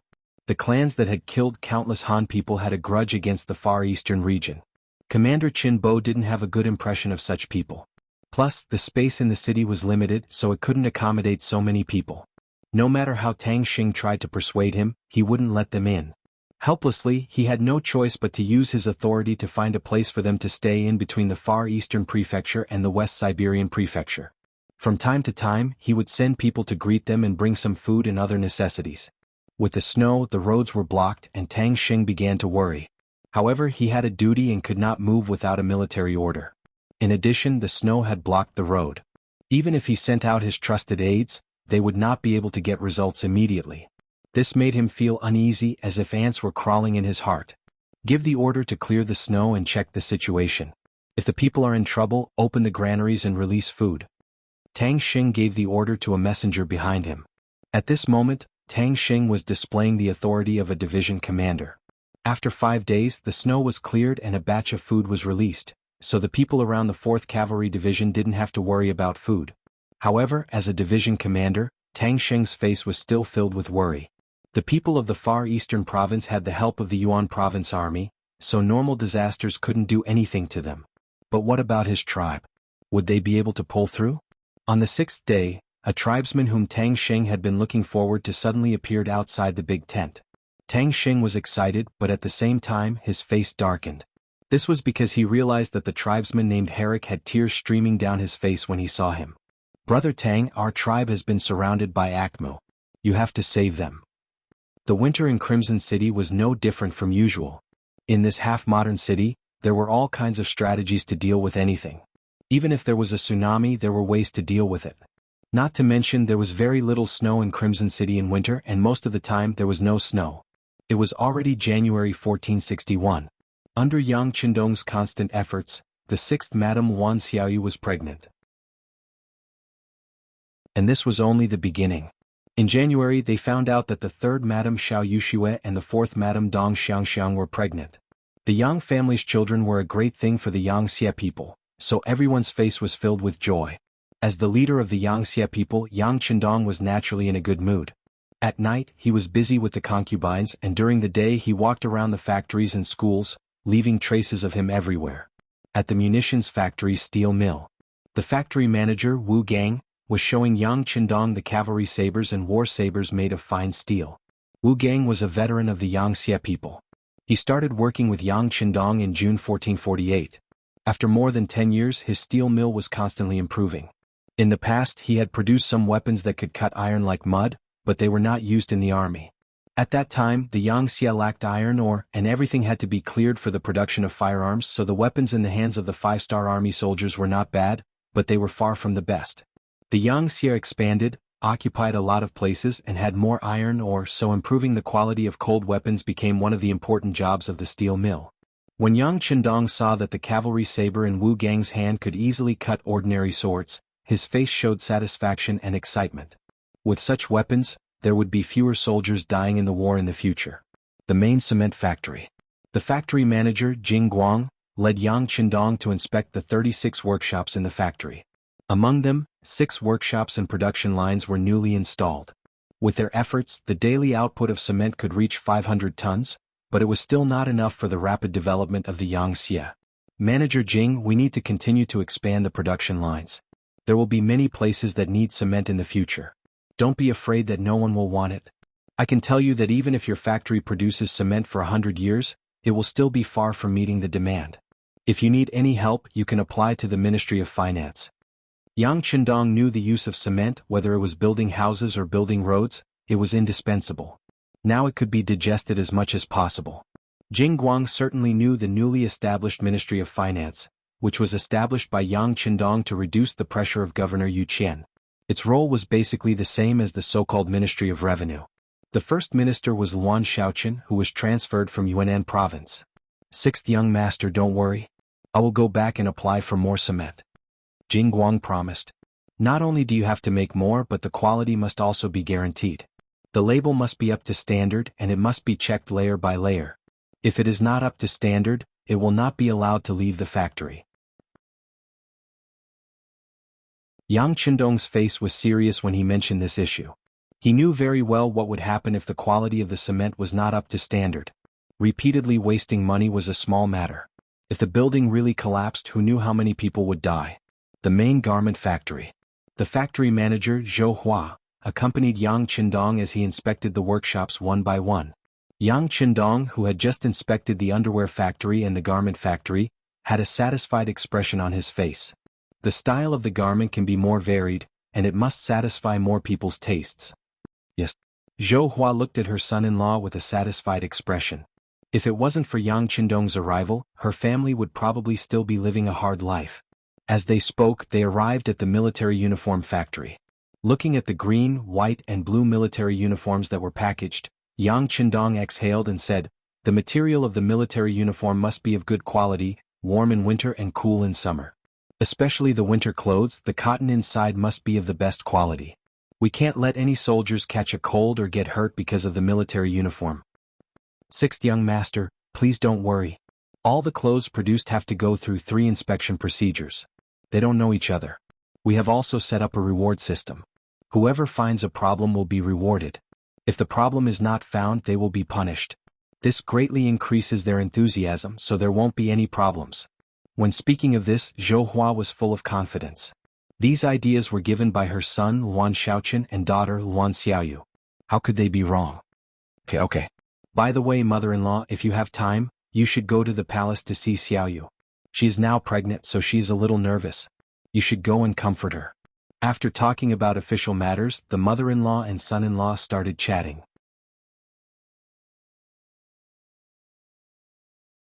Chapter 1365. Shipyard. Accompanied by the shipyard director Hong Yi, Qin Chuan inspected the newly produced warships. The 5-star Army Navy was currently using sailboats. Division-level warships were using Level 4 warships, regiment-level warships were using Level 3 warships, and so on and so forth.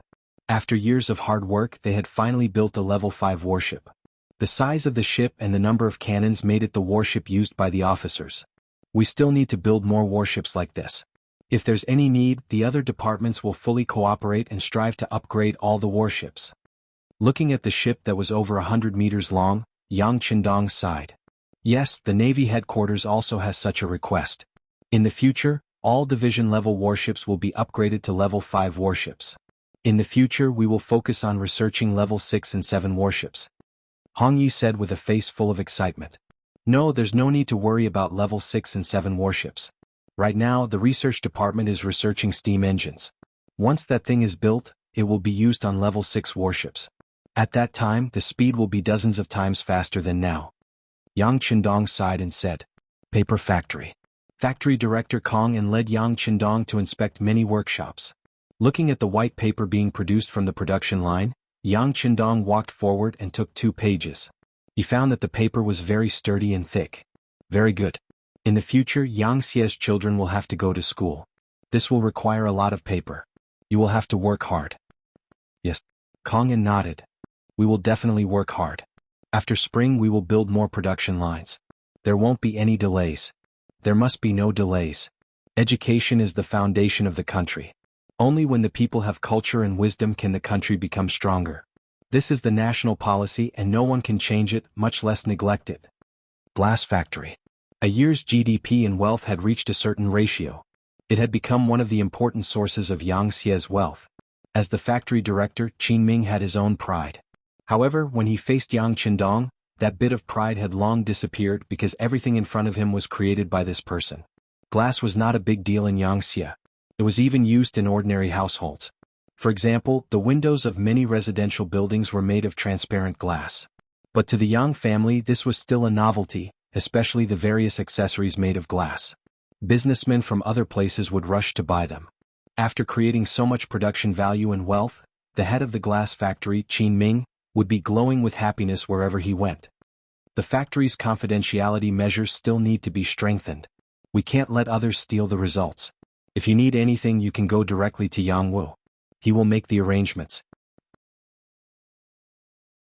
Yang Qindong was very clear that the production of glass was not that complicated. It could be said that it was not difficult for those who knew how to do it. Once the process was known he could make it, but others could also make it. That would be a big problem. Yes, 6th young master, don't worry. The people in our glass factory are all old. Their families are all in Chichen City. They are also loyal to Yangxia and will not be disloyal. Moreover, the military is also very strict in this area. Every one of them has a detailed record. Ming also knew how serious the situation would be if something went wrong, so he immediately vowed. Good, I'm relieved when you do things. Yang Qindong patted Ming's shoulder. This person was also an old man who had followed him for more than 10 years. All these years there were no problems, which was enough to prove his confidence. Winery. Manager Hong Shi brought in different degrees of liquor for Yang Qindong to taste. He introduced them to Yang Qindong and introduced them to him. Wine was one of the things that men loved no matter where they were. As long as they could afford it, almost everyone would want to drink it. Therefore, as long as the quality of the liquor was good, there was no need to worry about selling it. Yangxia had opened up a large amount of grain fields. In addition to the appearance of potatoes, sweet potatoes, corn and other crops, the problem of food and clothing had been solved. Not only that, they were also constantly exporting their grain. Right now, the grain that the southern Ming dynasty needed was basically provided by the 5-star army. When there was more grain, it was naturally not a good idea to store it in the granary. Using the excess grain to make wine was a better use. Good wine could be exchanged for silver and more money. Right now, the winery was also one of the main sources of income for Yangxia. 6th young master, right now, not only do we have 10-degree liquor, 20-degree liquor, and even 55-degree liquor, we have also produced a lot of soft drinks and beverages. Together with the transparent glass bottles, the price will not be low. Hong Shi reported at the same time as he reported his work. Your train of thought is correct. But it's not enough. For example, we can change the packaging of the beverages. Bag packaging and paper packaging can be used. This way we can lower the content of the drinks and even normal people can buy them. This way the sales will be better. Also, for the wine we need to come up with more variations. Don't limit it to just a few types. We can divide it into high, medium, and low consumption levels. While serving the public we can also earn more money. Yang Qindong thought about how the beverages in the future had already become a meal for normal families. Thus, he instilled his thoughts into Hong Shi's ears. Manager Hong Shi listened attentively, and the secretary beside him was also taking notes with a small notebook. After being in Crimson City for a long time, who didn't know that the 6th young master's words were the golden law? They were absolutely correct. Main food processing factory. Zhou Dai was accompanying Yang Qindong to inspect the food production line. Looking at the bags of instant noodles, ham sausages, and various canned food being packed separately, Yang Qindong also reached out and picked up a bag of instant noodles. After casually opening it and tasting it, he nodded. The taste is not bad. The quantity is also sufficient. Yes, these are all prepared for the army. The quantity is 30% more than what is usually sold. This is to let the soldiers eat until they are full. Zhou Dai stood on the side and said, "Just eating until they are full is not enough. You have to think of a way to eat well. The taste has to be varied. You have to consider the taste of the public as much as possible." Yang Qindong stood beside the production line and gave instructions. Air Force Training Ground. The original Eagle Division had been expanded many times. Although the current Air Force could not be compared to the Army and Navy, the number of people had reached tens of thousands. Coupled with their special mission, they had become a new powerful force that could not be ignored. The Navy commander Tianyu had the rank of Major General. Wearing a sky blue uniform, he was accompanying Yang Qindong and watching the performance of the Navy soldiers. Dozens of hot air balloons rose into the air, carrying out the various orders given by the ground command. Time and space were sometimes low, sometimes left, sometimes right. After reaching the predetermined position, packs of high explosives fell from the sky, blowing up the original targets one after another. Individual paragliders rose into the air. Using the large or behind them that rotated like a fan, one soldier after another rose into the air. They could follow orders to the west or to the west to complete the high-altitude reconnaissance mission. The development of the Air Force started from scratch, and it was not easy to reach the scale it had now. In this regard, Yang Qindong affirmed their work and also made a request. He also agreed to the request of Tianyu to lead the soldiers to participate in actual combat. From now on, with the addition of the Air Force, any enemy's so-called ambush would have nowhere to hide. They would also become the unique overlord of the sky. Yang Family Academy. The first vice principal Wang Si accompanied Yang Qindong to walk around the entire academy. When Yang Qindong did not return to Chichen City, Wang Si was actually the first leader of the academy. Under his leadership, the Yang family was constantly developing. It was different from the great Ming dynasty's knowledge, which was mainly based on the 8 classics, the 4 books, the 5 classics, and other sages. The studies in the Yang Family Academy were divided into different categories: Chinese, mathematics, geography, science, biology, physics, chemistry, agriculture, labor, and so on. The scholars of Yangxia had long been used to studying many subjects. This represented the comprehensive development of morality, aspiration, physical fitness, aesthetics, and labor. Only such a talent could have everything. Only learning Confucianism in the Yangxia had no future. So far, the Yang Family Academy had cultivated many talents for the Yangxia. Once the students graduated, those with excellent results would be quickly snatched up by various departments. Because of this, more and more young people liked to apply for the academy. With this repeated cycle, the academy had entered a very normal track. Now, the students of the Yang Family Academy had flooded the various departments, and they all considered themselves as Yang Qindong students, gradually forming a strong force.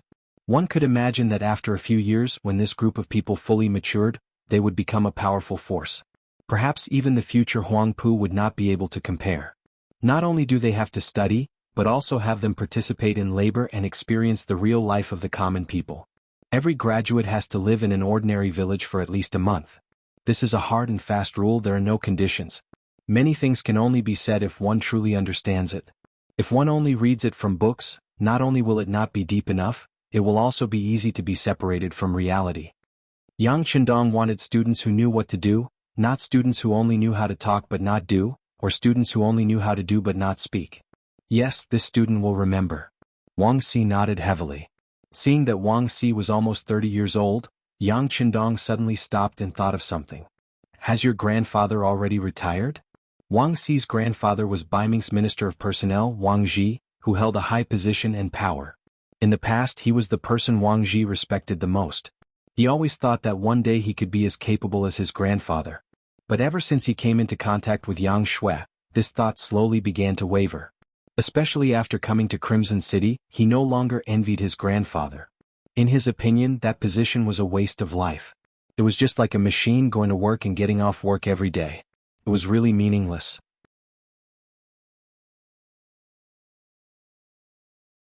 Chapter 1366. Unlike now, where he could come into contact with new knowledge and new things every day in the academy. Every time he figured out a problem, regardless of whether it was a teacher or a student, they would all jump up in excitement. A new window would be opened in front of him, and a new field of knowledge would be unlocked. To him, who thirsted for knowledge, this was the most satisfying thing. It was many times better than working in the yamen every day. Wang Xi was very satisfied with his current life, but that did not mean that he did not love his grandfather, especially since this grandfather had been very good to him since he was young. Now that he heard Yang Qindong ask, he replied, "Yes, grandfather has already resigned, and has returned to his ancestral home to enjoy his old age. And then is it possible to bring him here? You should know that regardless of whether it is the climate or the conditions, this place is much better than the other side." This was the Minister of Personnel, and no one knew the officials of Ming better than him. If such a person was brought to his side, if he could help him, the benefits would be a lot. Of course, Yang Qindong still respected this old man very much. As for the other party, he would not force him before he agreed. Hearing Yang Qindong's suggestion, Wang Xi's eyes couldn't help but flicker, but he quickly calmed down. He knew his grandfather too well. If there was something he didn't want to do, no one could force him to do it. Since he didn't know his grandfather's thoughts, he didn't make any promises. Instead, he said honestly, "Teacher, I haven't discussed this matter with my grandfather, but I will write a letter soon to ask for his opinion." "Sure, if you have any difficulties, you can also look for City Lord Yu Qian and ask him to write a letter as well. After all, we were once colleagues, so we will definitely have more in common," Yang Qindong suggested with a smile, causing Wang Xi to nod his head continuously. Following that, the bank, the art troupe, the bicycle factory, the tobacco factory, and so on all left behind Yang Qindong's footprints. With Yang Qindong's guidance, the various units became even more motivated. After receiving encouragement and advanced guidance, the various industries in Crimson City developed a vigorous attitude towards development. 2 months later, in the 3rd month of the year 1461, Yang Qindong personally brought all the officers above the rank of major to the largest square in the city. Here, a stone tablet that was tens of meters tall and a large hall that occupied an extremely large area was located. The monument was a monument to heroes, and the hall was a memorial hall for heroes. The ashes of all the heroes who died on the battlefield were placed here for future generations to pay their respects. It was precisely because these martyrs were not afraid to shed blood and sacrifice that the Yangxia party was able to grow stronger and the people were able to live a better life. Anyone with a conscience would never forget these heroes who had sacrificed themselves. On the first day of every month, a large number of officers would come to pay their respects. Even during normal times, there would be people taking turns to come every day. They would either burn paper money or offer flowers to express their gratitude. According to the plan, the Navy would set off from the port and begin their journey of expansion. Yang Qindong brought all the officers here to let them receive a re-education of their thoughts. He wanted them to understand what their mission was, and to let them know that compared to the fact that they were still alive, it was already a very fortunate thing. In order for the people of Yangxia to live a better life, they needed to open up more land and territory. During this process, they had to display the spirit of not being afraid of hardships and not being afraid of death. If they were unfortunate enough to die in battle, their corpses would be transported back here to be worshipped by future generations forever. On the square, hundreds of thousands of people from all walks of life gathered here. They personally witnessed their leader, Yang Qindong, offer a wreath to the martyrs. Following that, all the officers above the rank of major swore, shouting slogans that they were not afraid of death, and made all sorts of promises to the martyrs. On that day, many of the people present cried. On that day, many of the officers present had their eyes wide open. On that day, Yang Qindong knelt in front of the monument and secretly swore in his heart that the martyrs would not die in vain. Yangxia would one day unify the world. At that time, even more people would come to pay respects to them. At that time, their heroic souls would be forever remembered by future generations. A day later, all the officers above the regiment level who stayed in Chichen City gathered in the Army headquarters auditorium.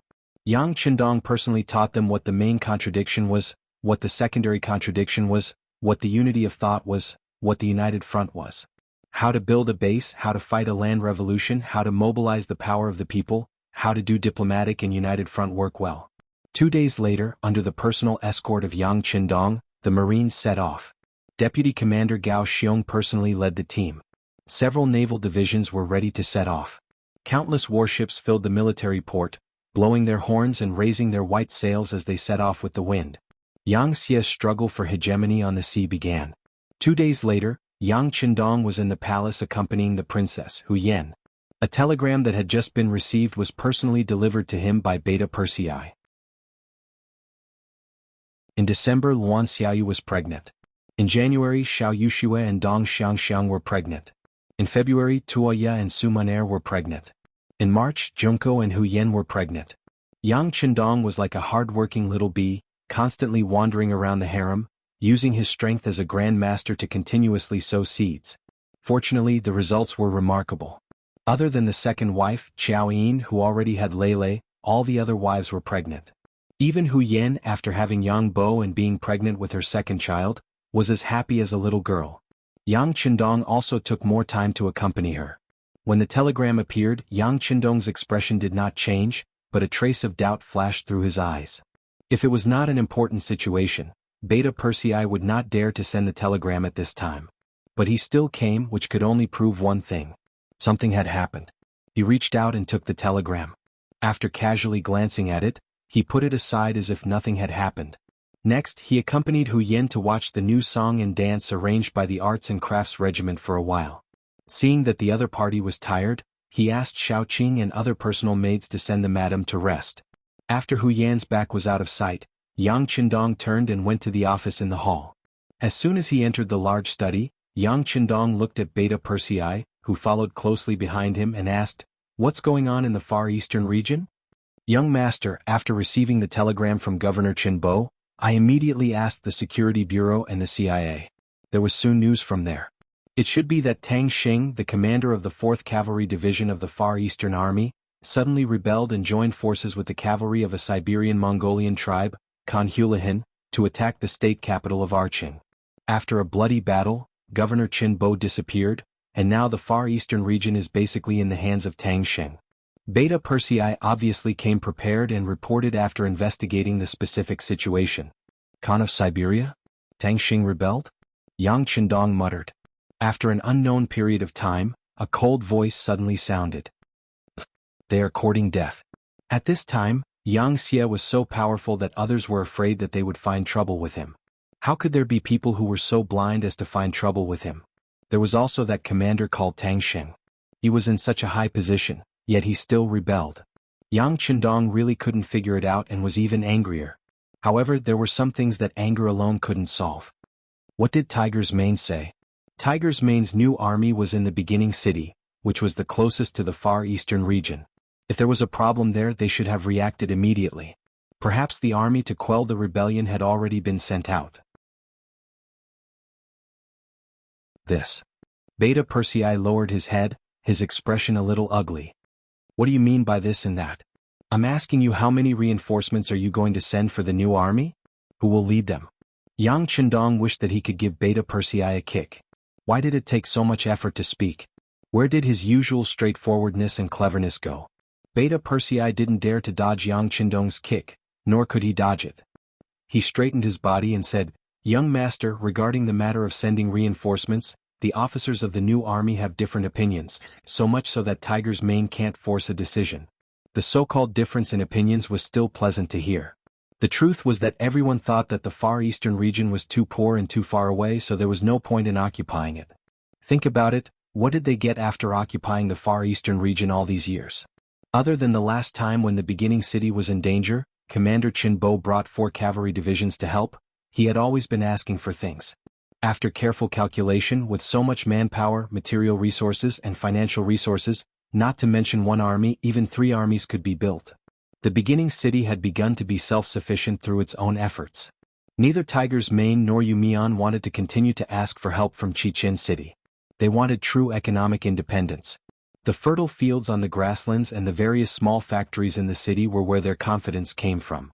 However, they still had to provide the Far Eastern region with goods, which greatly dragged them down, making it difficult for them to become economically self-sufficient. Now that there was a problem, wasn't this an opportunity to shift the blame? This was also the reason why they hadn't sent any reinforcements even though they had heard the news from the other side. Beta Persei's words were vague, but Yang Qindong was very clear in his heart. However, he didn't blame Tiger's Mane, Yumian, and the others for this matter. If he wanted to blame someone, he could only blame them for not having enough foresight and not knowing the benefits and importance of the Far Eastern region. Make the arrangements. After 3 days we will set off. This trip to the Far Eastern region, since no one is willing to do it, this young master will go personally. Yang Qindong said with determination. This wasn't a spur-of-the-moment decision, but the problem related to the Far Eastern region should also be solved. Not only that, but the problems of the Golden Horde and the Ross country should also be solved this time. Although he had given Qinbo a lot of ideas, it seemed that the effect wasn't very good. As a mission in the future, he had been to the Far East region and knew the approximate location of some of the minerals there. Once the minerals were developed, the economic returns would definitely shock Tiger's Mane and the others. He wanted to use facts to tell some people that Yang Qindong's decisions had always been very correct.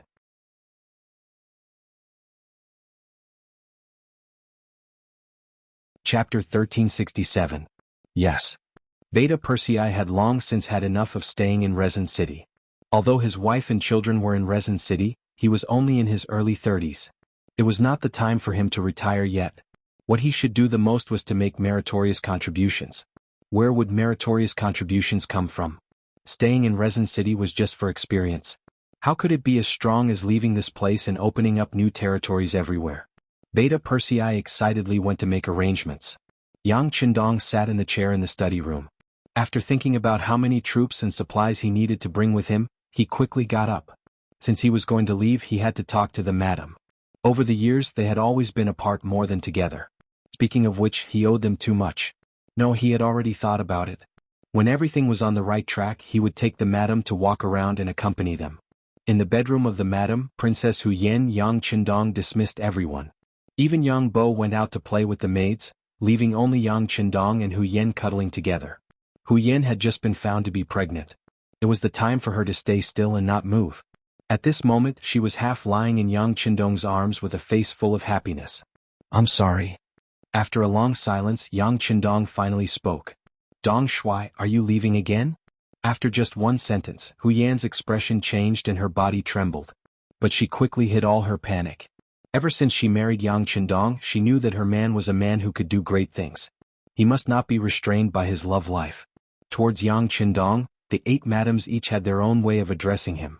For example, the 2nd Madam Qiao Yin was used to calling him Young Master, the 5th Madam Tuoya was used to calling him War God, the 6th Madam Wan Xiaoyu liked to call him Big Brother, the 8th Madam Junko was willing to call him King, and the other madams called him Husband. Hu Yan had always called him Dong Shui. The nickname Dong Shui was given to Yang Qindong when he first showed his talent in Biming. At that time he was famous for his talent and won Hu Yan's heart. Yes, there are some things that have to be done. It's just that I'm really worried about leaving you guys behind. Yang Qindong didn't deny it. He was really worried.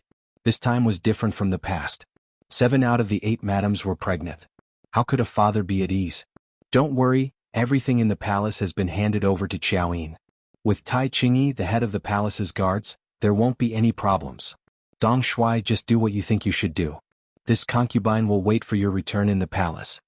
Although she was very reluctant, Hu Yan still spoke in such a magnanimous manner. This was the overall situation in the eyes of a woman. All right. Yang Qindong clearly knew that Hu Yan was comforting him. He couldn't help but use a bit of strength in his hands and hug the other party tighter. Yang Qindong was about to leave. Before he left, he quietly stayed with the madams for a while. He also called Qiao Yin and Tai Qingyi over and instructed them to absolutely ensure the safety of the palace. He also called Yang Wu over in front of the 2 of them and left an order. Without special circumstances, no one was allowed to enter the palace and disturb the madams. He believed that Yang Wu would know what to do after receiving the order. It was just 3 days and it passed very quickly. On the morning of the 4th day, the Navy's warship was already waiting at the harbor. Yu Qian, Lung Song, and the rest of the army's higher-ups came to send them off. Mr. Yu, you have to take care of your body. Leave the small matters to the subordinates. You only need to decide on the big matters and grasp the direction. Yang Qindong held Yu Qian's hand and repeatedly reminded him. The reason why Yang Qindong was able to expand his territory outside was precisely because the headquarters had someone as big as Yu Qian to stabilize the situation. Otherwise, how could he be at ease at the front? Yes, Your Majesty, please rest assured. This subject understands. Yu Qian said with an excited expression. This time, with Yang Qindong's return, the relationship between the two of them was clearly closer than before. Both of their political ideals gradually walked together, and there was no longer any gap between them. This could be seen from the way Yu Qian addressed Yang Qindong. Yang Qindong finally left and boarded the Navy speedboat that had just entered service. From this boat out of Crimson City, it arrived at the port of Sea City in the 3 eastern provinces. Its speed was more than 2/3 faster than before. Beginning City. Tiger's Mane, Yu Mian, and Yang Si closed the door once again and discussed the problem of the Far Eastern region. Ever since the last telegram requesting for help, there had been no news from there for a long time. They could only receive some auxiliary and unimportant news from the Security Bureau and the CIA. Fortunately, there was no news about Governor Chenbo's arrest. Presumably, there must be a problem with the radio station in Governor Chen's hands. Otherwise, it wouldn't have taken so long to contact us. Now, it seems that we need to send someone to find him and restore contact. Yang Si was the first to speak. He was also the only one among the 3 who supported sending troops to the Far Eastern region. As a servant of the Yang family, the person Yang Si admired the most was Yang Qindong. In his eyes, as long as it was the young master's decision, it was the right thing to do. As long as it was the young master's decision, it was definitely the right thing to do. Since the young master was the one who decided to establish the Far Eastern region and invested so much, if something happened there, it must be saved and rebuilt. Saving people was a must. This was also what Tiger's Mane and Yu Mian wanted. However, if it wasn't to rebuild it, the two of them had some opinions. Seeing that Yang Si proposed to send people again, Tiger's Mane sighed and said, "We will definitely send people, but how many people to send and what kind of goal we want to achieve, we still need to discuss this matter properly." That's right. It's not difficult to save Governor Chen, but if we want to establish a foothold there again, I'm afraid that we won't be able to do it with too few troops. However, considering the difficulty of transporting supplies, if we send too many troops, the logistical pressure will be great. It's really difficult. Yu Mian also spoke. He spoke from the perspective of a city lord and from an economic point of view. Tiger's Mane was the new army commander, so his focus was more on military matters. He was particular about using the least amount of troops to obtain the greatest benefits. Just from this point alone, there was no need to fight for the Far Eastern region. Yu Mian was the same. From an economic point of view, investment and income were not proportional, so there was no point in rebuilding the Far Eastern region. The two of them still had the same opinion as before, so Yang Si, who originally wanted to say something, could only shut his mouth. "Alright, since that's the case, I'll send a report to the young master and ask the young master to make a decision." Yang Si didn't have any intention of fighting for it. He didn't want this matter to affect his relationship with Tiger's Mane and Yu Mian. However, he believed that once this matter was reported to the young master, there would definitely be a result. At that time, with the young master's orders, who would dare to disobey? The telegram was sent out, but what was puzzling was that every telegram was like a stone sinking into the sea. There was no reply at all. After a few consecutive telegrams without any results, Tiger's Mane and the other 2 couldn't sit still anymore. Regardless of whether it was possible or not, they should at least send a telegram. What did they mean by not asking? Without a definite answer, Tiger's Mane and the other 2 couldn't help but feel flustered. Did this mean that the 6th young master was dissatisfied? "We can't wait any longer. We have to confirm the number of troops to send out." Tiger's Mane once again called the 3 of them together and said this. It was almost April. The road leading to the Far Eastern region had already been opened, and the snow was dissipating every day. It was time to attack. How many people should we send? How much logistical support do we need? Can we win in a single battle? Should we bring Governor Chen and the others back, or rebuild the Far Eastern region? How much financial resources and population do we need? Commander Tiger, please give me an accurate number so that I can prepare.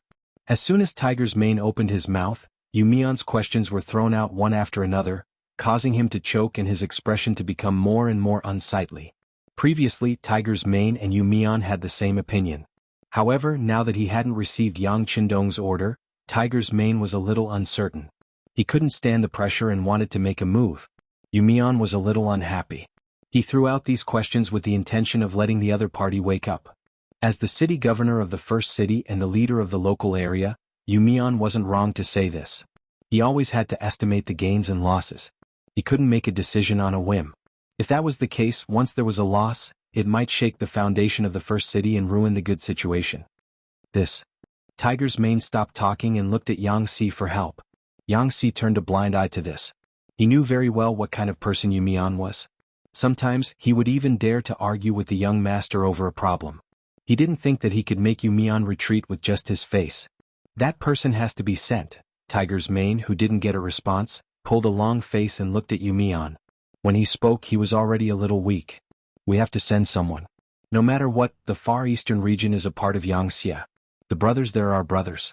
However, what I mean is that we just have to save the people. As for the Far Eastern region, it's better to give it up first. When our first city is completely strong in the future, we can think of a way to station troops there. Yu Mian finally said what he meant. Yangxia had indeed developed rapidly over the years. Countless new things had appeared and they had made a lot of money.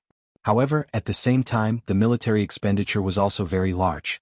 Every time they occupied a new place, a lot of money and manpower would be invested in the construction there. For this reason, it wasn't that there weren't other voices. In fact, those who made this sound didn't even account for the number of people. Some people thought that Yangxia was already big enough. What they needed to do now was to stabilize everything. After the territory was consolidated, it wouldn't be too late to send troops to expand.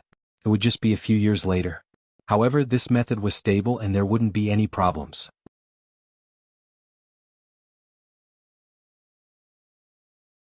Chapter 1368. However, this voice had always been suppressed by Yang Qindong. He did not care if others said that he was militaristic, nor did he care if others said that he was a murderous demon king. This was because no one in this world knew better than him how vast this world was and how many places there were that needed to be conquered. Yang Qindong single-handedly created Yangxia and established the five-star army.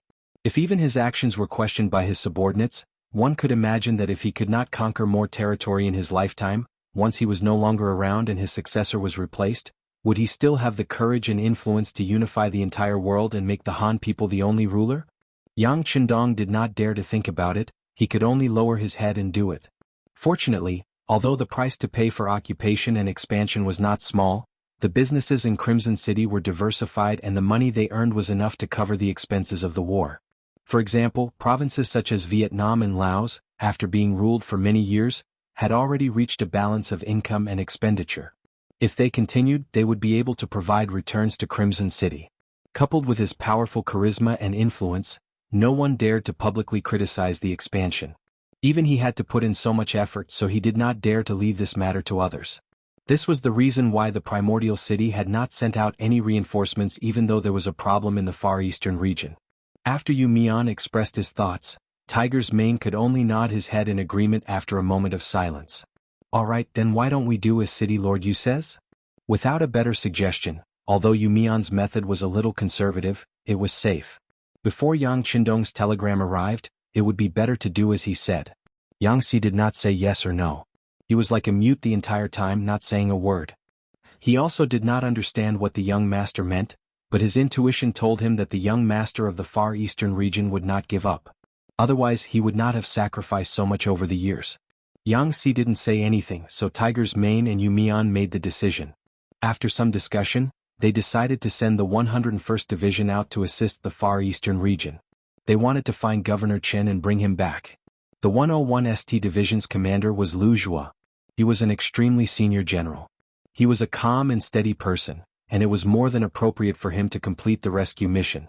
They quickly came to a decision. The 101st Division was ordered to prepare for battle. 7 days later, the army would head north to the Far Eastern state. When an army set out on an expedition, it was necessary to deploy troops, allocate provisions, prepare equipment, clothing, and so on. It was a very tedious matter. Fortunately, the 101st Division was stationed near First City. Otherwise, they would need at least half a month to 20 days to complete the preparations.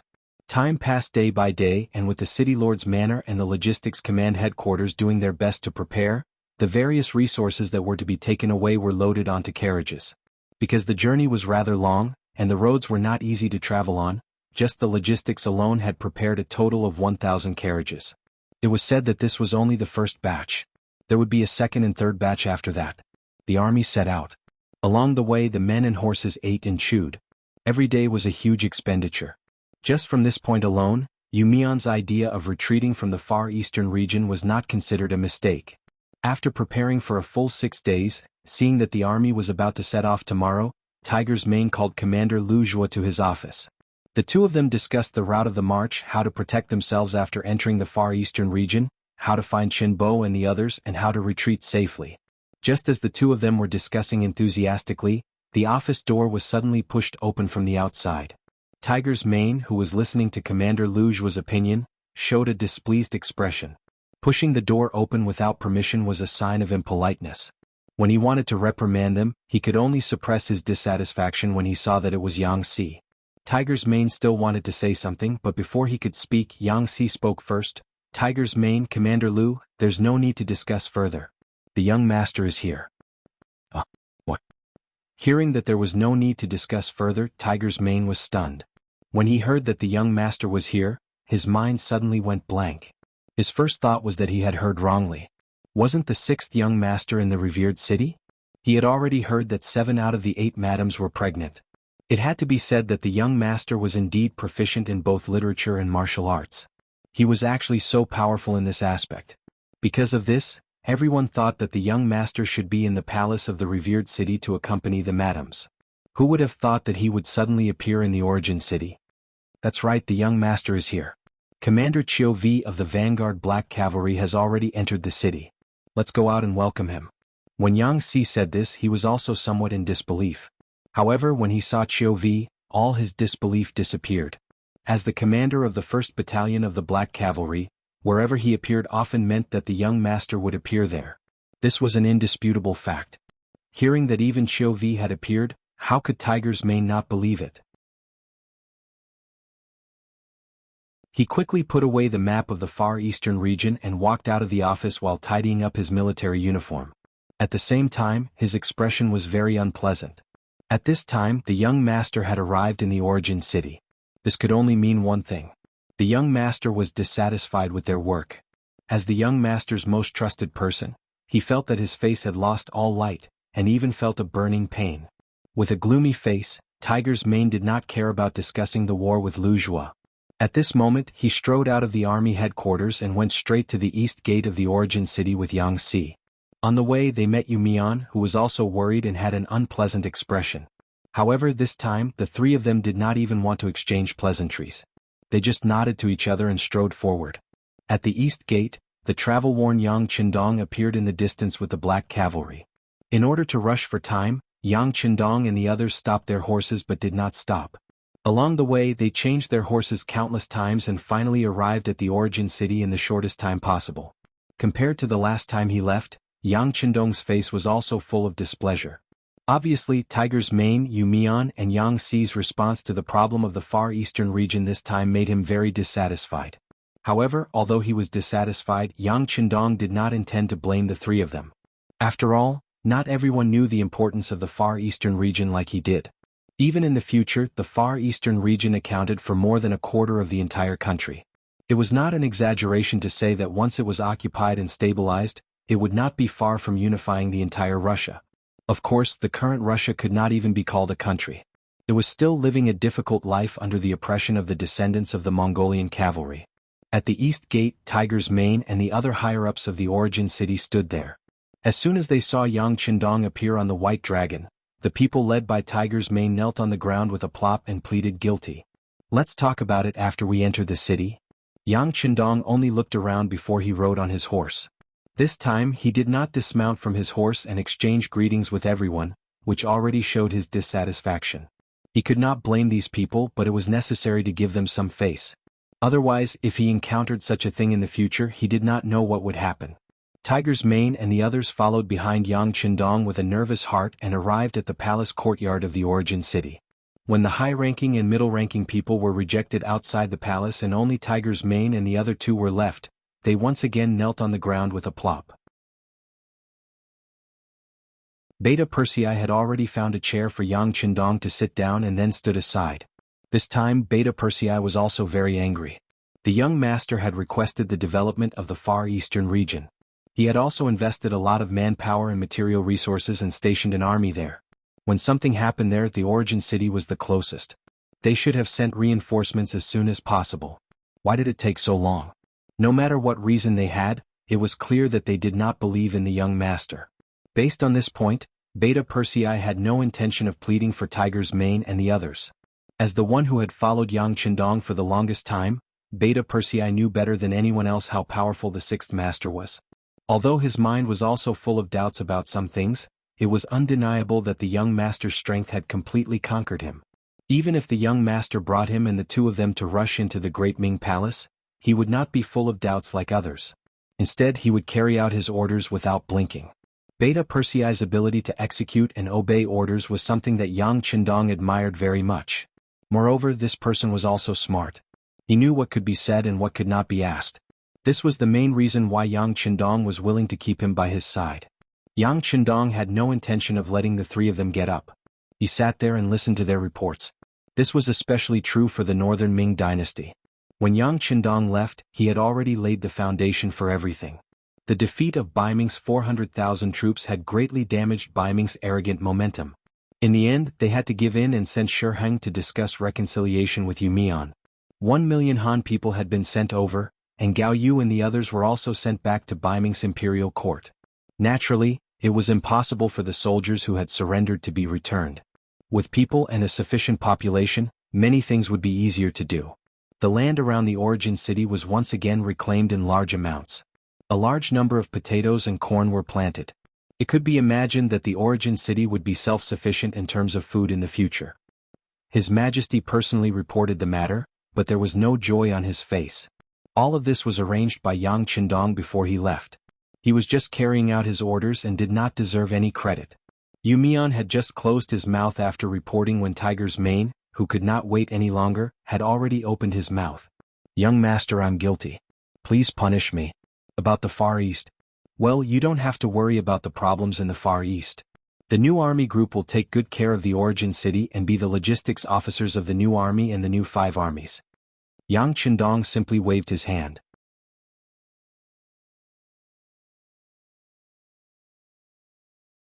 Chapter 1369.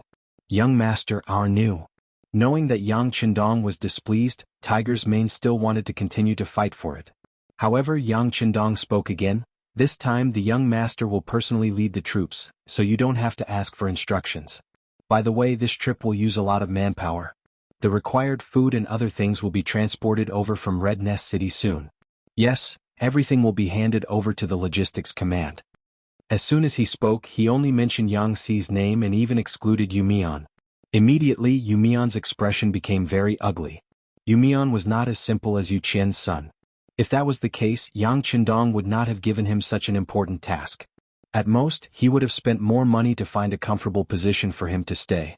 But he didn't. Instead, he placed such an important burden on him. Just this point alone was enough to prove his ability. However, having ability did not mean that he was completely open-minded. At least, when it came to dealing with the matters in the Far Eastern region, he did not do very well. His thinking was too conservative. In this matter, Yang Qindong could also see that a person like Yu Mian had no problem keeping his position, but when it came to pioneering he was still lacking a lot. Since that was the case, he would just guard his home well. This could be considered as making the best use of people. Tiger's Mane and Yu Mian, the two people who opposed increasing the investment in the Far Eastern region, had stepped aside. Only Yang Xi, who had always advocated for greater support, was placed in an important position. This already showed Yang Qindong's attitude. By the way, this time, the new Second Army will also be transferred to the front line of the Far Eastern region. The 2 cities that they are guarding, Shajing and Jingzhou, will belong to the new First Army's line of defense in the future. The 2 of you must guard them well. Yang Qindong seemed to have thought of something and added this sentence. After that, he turned around and left. They had not rested along the way, so they had to have a good sleep first. After Yang Qindong left, Yang Xi also had a lot of things to do and went to the logistics command to make arrangements. Only Tiger's Mane and Yu Mian were left behind. Needless to say, Tiger's Mane's performance this time had disappointed the young master. He regretted it 1,000 times. If he knew that the young master valued the Far Eastern region so much, he would not care whether the effort and the reward was proportional. He would have ordered the troops to send support long ago. Now, not only himself, even the new Second Army's army, this time even the new Second Army was thrown to the side. This made him feel very uncomfortable. However, Yu Mian he did not have to admit. After all, we mains he's mains not, he's unconvinced to the young masters, he to the tiger, and to the main he and main. The far eastern region is too far away from us and it's too barren. The more support we send there, the greater the losses will be. I'll talk to the sixth young master about this matter now. I want to dissuade him. As he spoke, Yu Mian strode in the direction Yang Qindong left. Tiger's mane shuddered and followed closely. He also wanted to see if Yu Mian could persuade the young master. If that was the case, it would at least prove that their decision this time was not wrong. Yang Qindong had just returned to the palace of the first city to wash his face. Just as he was about to go to the bedroom to have a comfortable sleep, Beta Persei came to report that Yu Mian wanted to see him. No, the young master is tired. Yang Qindong waved his hand. Of course, he knew what Yu Mian was going to say. He really did not want to argue with him now. It was not scary for a person to make a mistake. What was scary was not realizing one's mistake at all. However, seeing that his father was Yu Qian, he did not have the intention to argue with him. Young master, you'd better meet him. Governor Yu is kneeling outside the door. He said that if you don't meet him, he will kneel there until he dies. Beta Persei scratched his head and said with a headache. This Yu Mian is really pedantic. After Yang Qindong heard this, he knew that he would not be able to sleep. He knew that the imperial censors of the great Ming dynasty were very powerful. Some of them were not even afraid of death in order to help the emperor. On the contrary, some people were proud of it. Even if the emperor ordered them to be killed, they were still excited that they could be written in the history books. Yang Qindong could not understand this at all. This was not lunacy, then what was? However, he had not experienced it in all these years, so he thought that it was just a legend. Now there was finally one. So, after a sigh, Yang Qindong knew that he had to meet this person. Let him in. Yang Qindong had no choice but to tidy up his clothes and said helplessly. Young Master Tiger Man is also kneeling outside. Beta Persei reminded carefully. Come in, come in. One was to raise, two was also to let go. Yang Qindong decided to meet them and see what they had to say. Beta Persei walked out after receiving the order. After a while, Yu Mian and Tiger Man walked into the hall. When they saw Yang Qindong, they knelt together. There's no need to kneel. If you have something to say, just stand up. Yang Qindong kindly dissuaded them. No, this time I must speak while kneeling. Yu Mian was like a stubborn donkey that would not turn back until it hit a wall. He raised his head and straightened his neck. Okay. If you want to kneel, then kneel. Yang Qindong looked at Yu Mian, who looked like he would die if he did not kneel. He was too lazy to care. As long as the other party was happy, he could do whatever he wanted. Finally, he could kneel on the ground. Yu Mian looked quite happy. He first straightened his body and then said, King, it was my idea not to send troops to support the Far Eastern region. It has nothing to do with Commander Tiger. This subject believes that the Far Eastern province is too far away. Moreover, half of the year is cold. There is no future for development in such a cold place. It is not worth investing too much in that place. Now that you have decided on the grasslands, you said that there are many mines near the beginning city. Now what we need to do is to stabilize the situation here, appease the people here, and open up grain fields and mines. We will win step by step. When we are strong enough, it will not be too late to think of a way to go north. King, it has always been a taboo for military personnel to go on an expedition. King, you can't put the army in danger because of your reputation. It is not worth it. As he spoke, Yu Mian knelt on the ground and kowtowed. With just a few kowtows, blood seeped out of his forehead. If not for Tiger's mane, who was at the side, who reacted quickly, the consequences would have been even more serious. This scene opened Yang Qindong's eyes. In the past, he had seen in some history books that some upright officials had done all sorts of courting death in order to make the emperor accept them. However, that was only limited to written records. In this life, he had become Bugnam of Gojoseon, but none of his subordinates had done so. He had attributed everything to his own wisdom. Because he was wise, his subordinates would not oppose his ideas. But now, Yu Mian's actions had let him know that even if he thought that something was right, others would not necessarily think that way. He sighed in his heart. Do you think that what is right must be right? Of course, Yang Qindong would not say such words out loud. It would hurt the hearts of his subjects, and it was not something a ruler would do. What he wanted to do now was not to reprimand but to reason. Using reason to convince the other party was using virtue to convince them. Ahem, Yu Mian, you said that the Far Eastern Prefecture is a bitter and cold place. Then let me ask you, wasn't the beginning city a bitter and cold place in the past? When we first invested in building the city here, Who would have thought that this place would have such a day? Since the beginning city can create miracles, why can't the Far Eastern Prefecture? It's different, it's different. Yu Mian raised his head and said rather firmly, after all, the beginning city is only at the edge of the grassland. Whether it is by land or by water, it can be considered convenient. Moreover, this place has an extremely important military role. It is worth investing a little more here. Then who can say that the Far Eastern Prefecture has no important military geographical role? Who knows if the Far Eastern Prefecture will be as prosperous as the beginning city one day, or even surpass this place? Yang Qindong, who was familiar with the history of the future, knew very well that what he said was correct because the later generations had used their actions to prove all of this. Yu Mian did not know about this. He just thought that Yang Qindong did all of this for the sake of his reputation. In his opinion, Bugnam of Gojoseon already knew that investing so much manpower and material resources in the Far Eastern Prefecture was a losing deal. It was just that he cared about his reputation and could not admit it. Now, he still had to continue to invest more manpower and financial resources in the Far Eastern Prefecture. This was simply going further and further down the wrong path.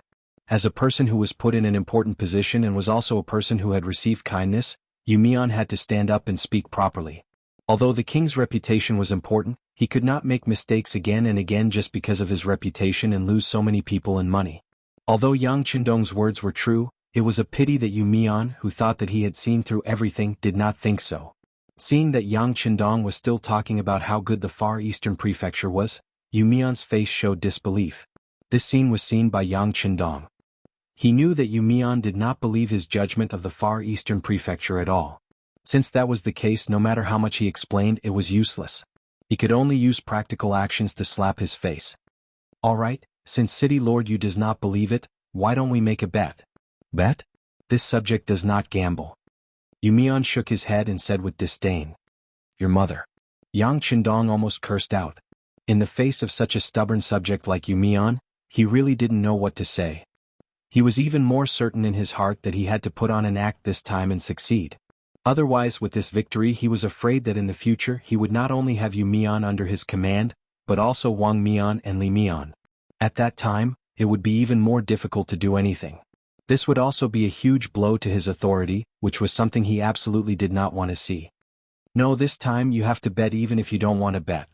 Within 3 years, if the Far Eastern Prefecture is not self-sufficient and cannot prove its important military geographical position, then it will be considered as this king's loss. In the future, if you have any suggestions, this king will listen carefully and can even give priority to your opinion. But if everything is proven after 3 years, then it will be your loss. At that time, when this king makes any decision, you cannot obstruct or interfere. How about it?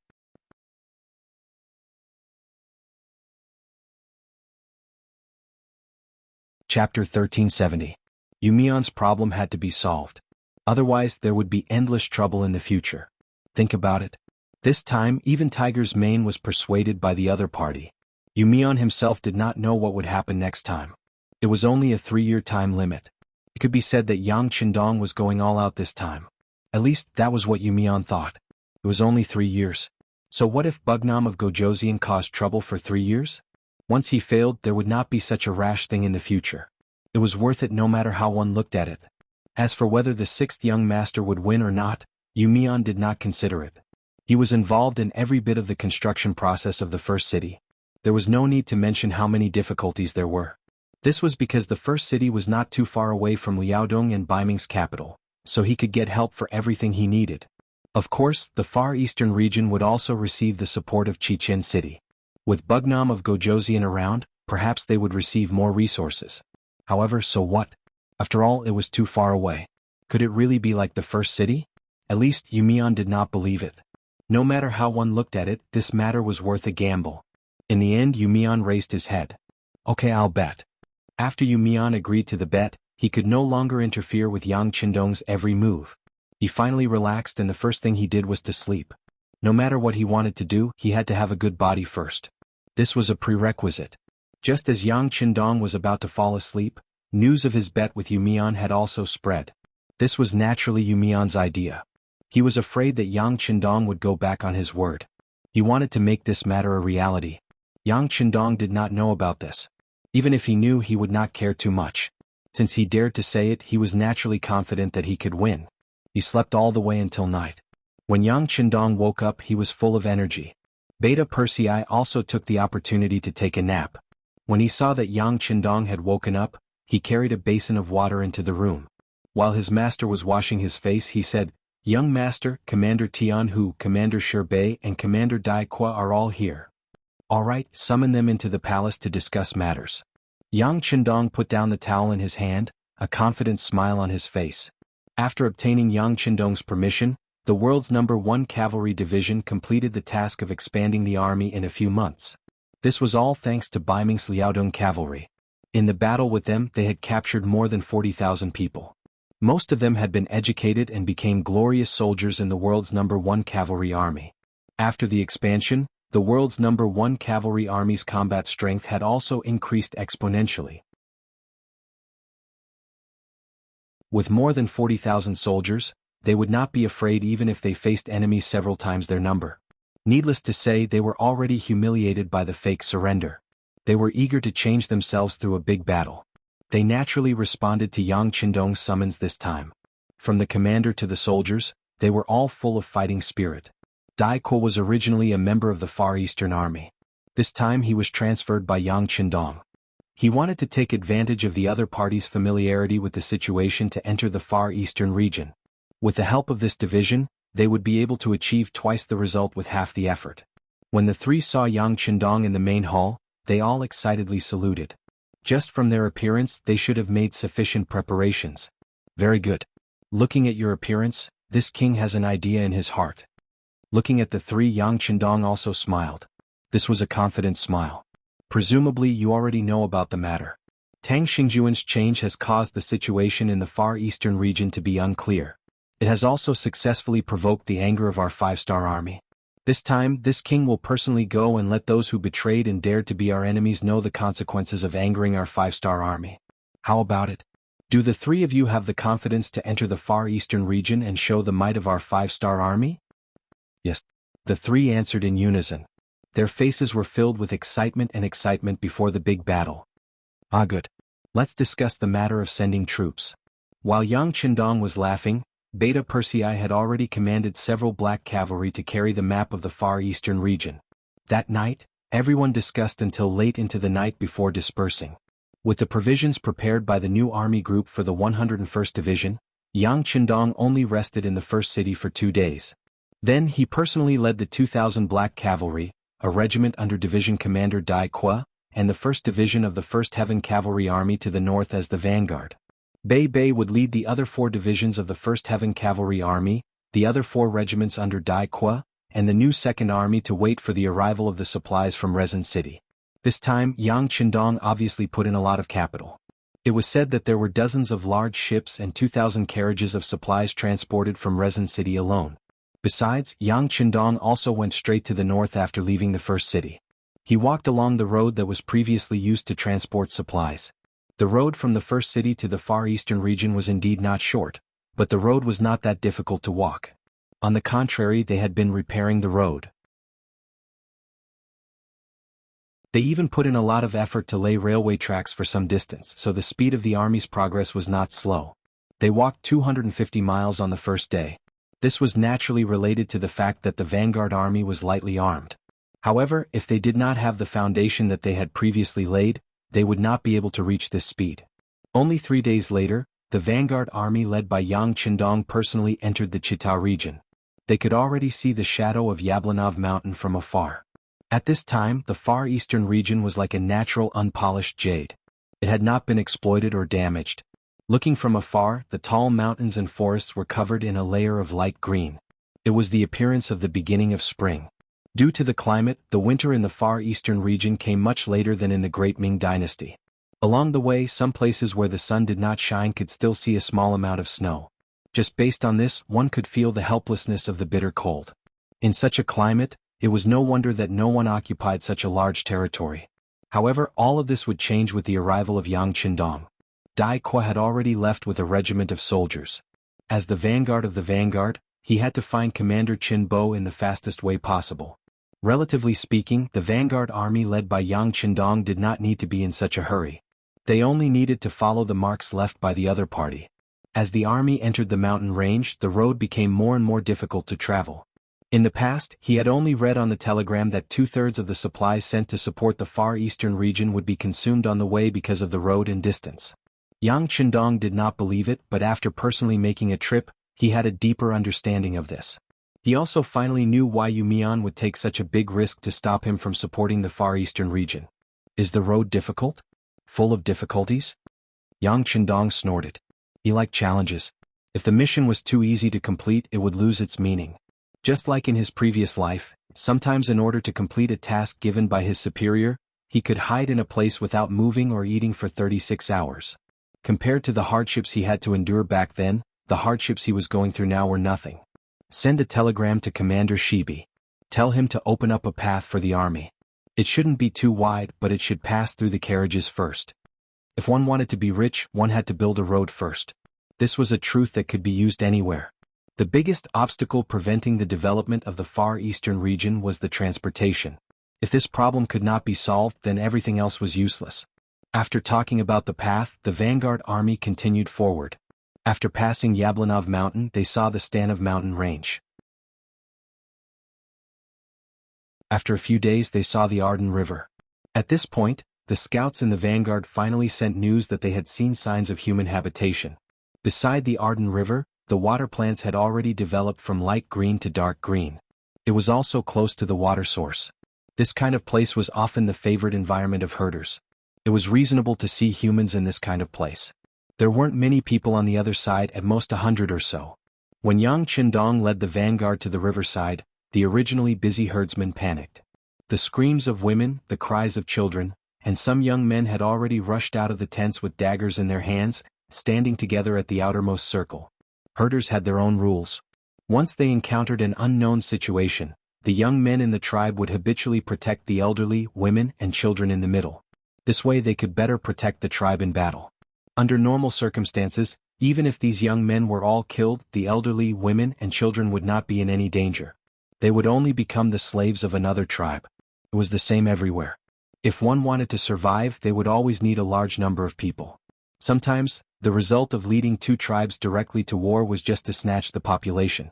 Sometimes, a woman would be snatched more than a dozen times from her youth to her old age, so much so that she would forget who the first leader of the tribe was. The sudden appearance of the 5-star army, each riding a tall horse and holding a sharp saber in their hands, caused the young men of this small tribe to show fear and powerlessness. When one side's strength was thousands of times stronger than the other side, there was no need to fight this war. This also caused them to feel despair. Army, stop advancing. Beta Persei shouted after receiving the order.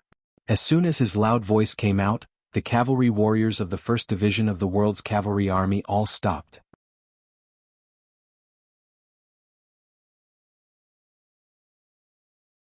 Chapter 1371. Army set up camp here. It was still Beta Persei's loud voice that reverberated through the air. It was good to have Beta Persei. At least he didn't need to use a loudspeaker to pass down orders. The 5-star army cavalry stopped, and so did the black cavalry. Only Yang Chendong, Beta Persei, Tianhu, and Ba Dao Jiang rode their horses towards the herdsman's tent that was surrounded. The reason why it was called a tent and not a yurt was because these herdsmen were not of Mongolian descent. They were authentic Russian people with white skin. Among the crowd, other than Yang Chendong, it was the first time the other three had seen authentic Caucasians. They couldn't help but look at them curiously. However, Yang Chendong's expression was calm. He rode to the outermost periphery and looked at the 20 or so young men and asked, "Hello, can you speak Chinese?" Of course, this sentence was spoken in Russian. In his previous life, although Yang Chendong entered the military very early and didn't have the opportunity to further his studies in university, he was very familiar with the languages and cultures of various countries. This was what people meant when they said that reading 10,000 books was not as good as walking 10,000 miles. "Yes, we can speak." One of the young men, who was more than 8 feet tall, looked at Yang Chendong with some vigilance and answered, "Very good." Yang Chendong didn't want to speak in bird language. It would be great if the other party could speak Chinese. He smiled and nodded. "Then I'll have to trouble you to take me to see your patriarch. Don't worry, I have no ill intentions." As he said this, Yang Chendong deliberately spread out his hands to show that he didn't have any weapons. He looked harmless and friendly. In fact, Yang Qindong really didn't have any intention of doing anything to these people. Unless they were hostile forces, otherwise Yang Qindong would treat everyone he met here as his quasi-citizens. He could become a member of Yangxia at any time. How could he do something that would harm his own strength? Yang Qindong spoke politely, but the young man knew that he had no other choice. Seeing that the other party had over 10,000 cavalrymen, they didn't even need to lift a finger to deal with the 20 of them. All they needed to do was to spit at them. However, they didn't take action immediately. Instead, they wanted to settle the problem peacefully. This was already giving them a lot of face. Please. Knowing that he had no other choice, the young man nodded in the end. He then turned around and led Yang Qindong back to the tribe's tent. Yang Qindong's party still had 4 people, and they were moving forward at a moderate pace. Although there were only 4 of them, each of them was more powerful than the other. Even if there were 10 times more of them, they would not be afraid, not to mention that there were only 20 or so saber-wielding youngsters. It was only a tribe of about 100 people. Their territory was not large. After traveling for tens of meters, they arrived at a tent that seemed to be in good condition. Yang Qindong happily dismounted from his horse and looked at the unguarded tent. He asked, "Here?" "Yes." The young man just nodded and didn't make much of an introduction. Then he looked at Yang Qindong with his big eyes. Obviously he was paying attention to his every move. Hee, Yang Qindong chuckled, thinking in his heart, "Is this a test of my courage? Does he need to get a group of executioners to throw cups as a signal? But I don't think a small tribe like this has such strength." Yang Qindong, who didn't want to be looked down upon, decided to enter the tent to take a look. Beta Persei wanted to rush in first to observe the environment, but he was stopped by him. The 5-star army suddenly appeared here, so it was impossible for the other party to set up an ambush. And even if there was, with his strength as a grandmaster, why would he be afraid? Under the slightly scrutinizing gaze of the white man, Yang Qindong casually lifted the curtain and walked in empty-handed. Just this boldness alone made the white man nod involuntarily. In his heart, his impression of Yang Qindong increased by a lot. He lifted the curtain and entered the tent. The first thing that caught his eye was a warm breath. With just a quick glance, Yang Qindong calculated that there were at least 30 people in the tent. Among them, women and children were the most, and the elderly were the least. Among them, the old man sitting in the middle of the tent stood out even more. Unlike the other people in the tent, when the other people's faces were filled with fear, the old man in the tent was calmly looking at Yang Qindong. Yang Qindong was also looking at the old man. He had a feeling that this old man must have a story. At least, he should have seen a lot of life and death situations. Otherwise he wouldn't be so calm. Both sides were looking at each other, but no one spoke first. After about 10 breaths of time, Beta Persei finally couldn't help but shout outside the tent, "Young master, are you okay?" "I'm fine, go get some food and drink and send it in," Yang Qindong said without turning his head. Then he strode towards the old man and said with a smile on his face, "How should I address you, sir?" The old man had never seen such a calm and collected person entering the tent alone in his entire life. Unconsciously, he put away a short knife hidden in his sleeve and forced a smile on his face. "I'm Jirovsky, the chief of these people. How should I address you, sir?" Yang Qindong could indeed be called a distinguished guest. Just the golden robe on his body was not ordinary. It was dazzling. So it's the chief of a tribe. Sorry for the disrespect. My name is Yang Qindong, and the people on the grassland also call me Tian Khan. Yang Qindong chuckled and strode to the old man's side. Then he casually sat down cross-legged. The moment the Heavenly Khan's name was mentioned, the expressions of everyone in the tent changed. Then all sorts of fear and dread filled their faces once again. The name Tian Khan was now only used on the Mongols. As the Russians who had been ruled by the Mongols for more than 200 years, they both hated and feared them. It was not an exaggeration to say that many times, the words "Mongols are here" could stop babies from crying. Yang Qindong saw everyone's reaction, and he wanted to explain something. However, before he could speak, the chief called Jirovsky spoke first. Don't panic, don't panic. He's different from ordinary Mongols." The chief said this in Russian, so Yang Qindong naturally heard it clearly. He couldn't help but ask curiously, "Why am I different from other Mongols? You can understand Russian?" The old man was shocked at first, but he quickly calmed down. It was obvious that in this area, the Russians and Mongols interacted with each other, and there was no distinction between them. The language was also a little messy. Just like how the Russians could speak Chinese and Mongolian, why couldn't they speak Russian? After the old man's reprimand, the tent quietened down. The chief looked at Yang Qindong and asked, Tian Khan? Forgive this old man for being slow, but it seems that other than the noble Genghis Khan, no one else dares to use this name.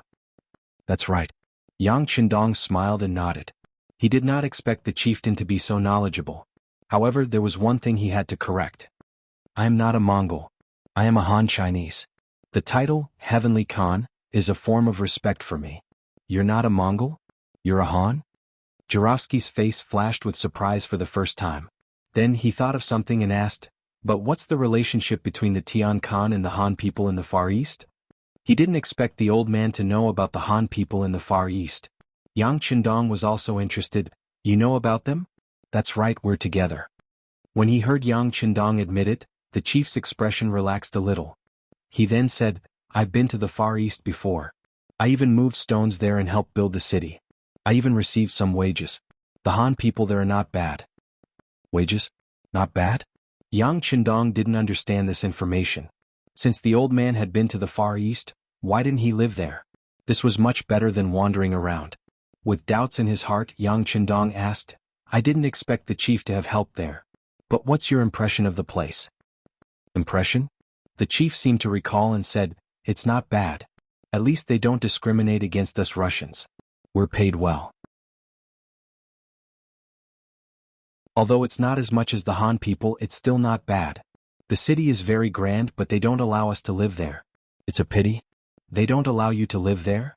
It was the first time Yang Qindong heard about this. He couldn't help but tremble. Yes, they don't allow us to live there. They say we're not Han people. When Jurovsky said this, his expression became a little gloomy. Hearing this, Yang Qindong smiled bitterly in his heart. He had told Qinbo that those who weren't of his race would have different intentions. However, it didn't mean that other people were not allowed to live in the city except for the Han people. Just like the beginning city, not all of the people living there were Han people. Many of them were from various Mongolian tribes. Even foreign merchants who came from afar were allowed to live in the city. As long as they could prove their identity and were not hostile or dangerous, they had the right to live in the city. The only difference was that they had to pay a higher price than the Han people. Yang Qindong knew why the Far East hadn't developed in the past few years. It must be because the policy was wrong. Speaking of Qinbo, his ability to lead an army and fight a war was not bad. However, he was better at persuading people. Otherwise, he wouldn't have become one of the earliest political commissars in the Cold Front. It was a pity that he didn't have the experience of building a city, nor did he have the opportunity to learn. He just did it based on his own ideas. It was inevitable that he would take a lot of wrong paths. He also didn't know how to mobilize the people and how to rely on the people to build a base.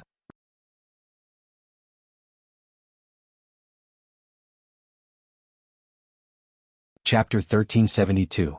Thinking of this, Yang Qindong was even more confident about the 3-year agreement.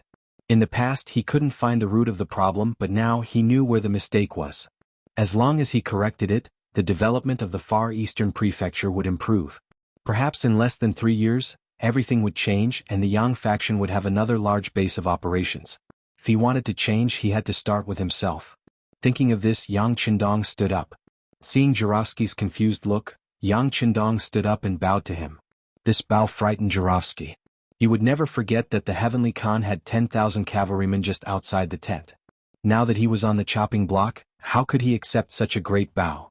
Jurovsky wanted to get up and move out of the way, but Yang Qindong had already turned around and bowed to everyone in the tent. His voice rang out, what happened in the Far Eastern region was unfair to everyone. Since I, the Heavenly Khan, am here, I naturally have to change. Like this, if you want to settle down in the Far Eastern region in the future, you can come at any time. I swear in the name of the Heavenly Khan that when that time comes, as long as you are willing, you can live in the city. No one will chase you away. The so-called relying on the people to establish a base. It referred to uniting more people to fight against the enemy. Of course, it was not only the Hans who would unite, but also the local natives, the nearby Russians, and the Mongols who were willing to turn over a new leaf. In fact, uniting more people meant uniting more people who were willing to stop fighting, willing to work for peace and willing to work for a better future. As long as they were willing, regardless of race, skin color, or region, they would unite together. Only then could the Far Eastern region gain the strongest influence in the shortest time possible and establish a firm foothold. As for the problem of those who were not of the same race, that would be treated differently in the future. It would be fine as long as they did not give the foreign races more power and status. This did not mean that all the foreign races were enemies. If that was the case, there would be no need to talk about unifying the world. Furthermore, without the foreign races as a foil, how could the Hans show off their noble status? It was like returning home in glory. He had to let more people know about it. Otherwise, it would lose its original meaning of traveling in the night. What? Upon seeing Yang Qindong's vow, Jurovsky's eyes widened as he stared at Yang Qindong in disbelief. In addition to shock, there was also doubt in his eyes. Yang Qindong looked like he was in his 30s, and because his martial realm had reached the Grandmaster realm, he looked even younger. Could such a young man really do what he said? Most importantly, he didn't have the final say. Yang Qindong seemed to have noticed the doubt in the other party's eyes. He chuckled and said, "Yes or no, the chief only needs to go to the Far Eastern Prefecture to take a look." Jerovs nodded. "That's right, whether it's real or fake we'll know when the time comes." At this moment, the curtain of the tent opened from the outside, and Beta Persei Ba Daojiang and Tian who walked into the tent with a pile of food.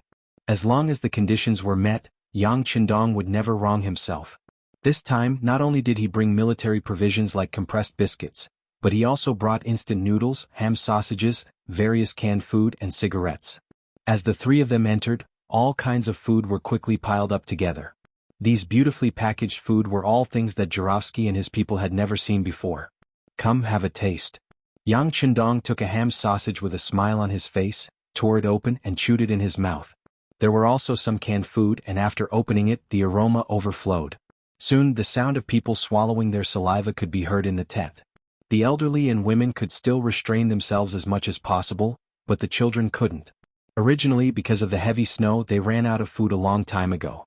They mainly relied on catching some small fish by the river and killing some sheep and horses. How could they have seen such a dazzling array of good food? "Eat as much as you want, this is originally for you." Yang Qindong couldn't help but chuckle when he saw the children's longing eyes and the adults' forceful control of their gazes.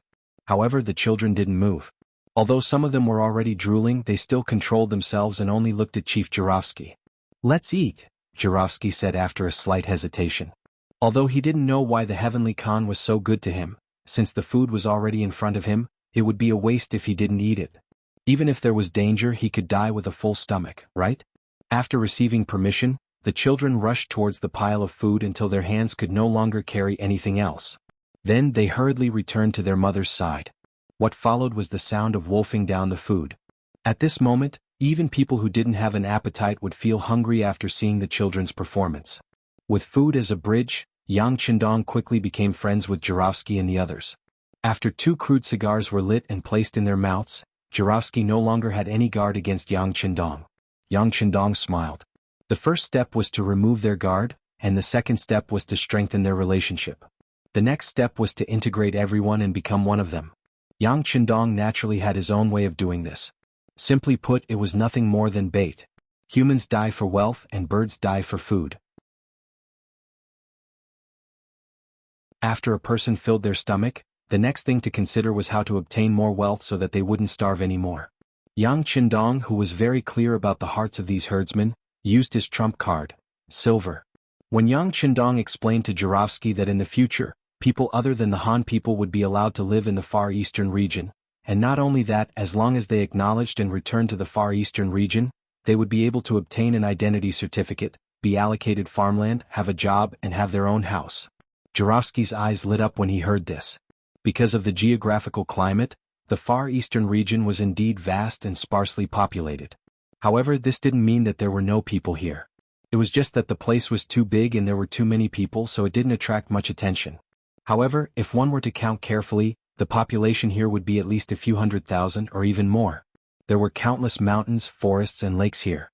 There were wild beasts in the mountains and fresh fish in the lakes. These were all things that could fill one's stomach. Compared to the grassland, which only had green grass, it was many times better. Thus, this place had always been very attractive. The reason why people didn't come here was because the winter was too cold and there was no guarantee of safety. However, if they had a place like the Far Eastern region, they would have their own house. Winter wouldn't be so cold and there would be more guarantee of safety. Thus, how could such a place not be attractive? After hearing Yang Qindong's words, Jurovsky nodded solemnly. "Thank you, Khan Tian. Don't worry, I will do my best to tell this good news to the other tribes. Yang Chendong was in a good mood after persuading Jurovsky without much effort. Then he casually asked if anything special had happened in this place recently. This was just a casual question. Yang Chendong didn't think that Jurovsky would know anything. After all, they still didn't know that there was a mutiny in the Far Eastern region. Naturally, they wouldn't know too much about the outside world. What was unexpected was that this was just a casual question, but he actually managed to get some information out of it. Jurovsky actually said something strange. Heavenly Khan, it's not far from here by the Amuga River. Our tribesmen accidentally saw a group of Mongolian cavalry stationed there. Mongol cavalry? When he heard this, Yang Chendong's eyes lit up. He immediately asked, how many people? A few hundred. You can ask Nikolaev for the specifics. He was the one who saw it. After saying this, Jurovsky said something to a woman beside him. The woman nodded and left. Not long after, Nikolaev walked into the tent. Nikolaev was the leader of the young people who blocked the five-star army. However, when he saw Yang Chendong this time, there was no longer any hostility in his eyes. Instead, there was only gratitude. He was oppressed and ruled by the Mongols since he was born. He lived like an ordinary person. Nikolaev's biggest wish was to be able to eat a full meal. Later he slowly grew up, but this small wish was never fulfilled. After marrying and having children with his wife, who was also of the lower class, he placed this wish on his son. He only hoped that one day his son would be able to eat a full meal.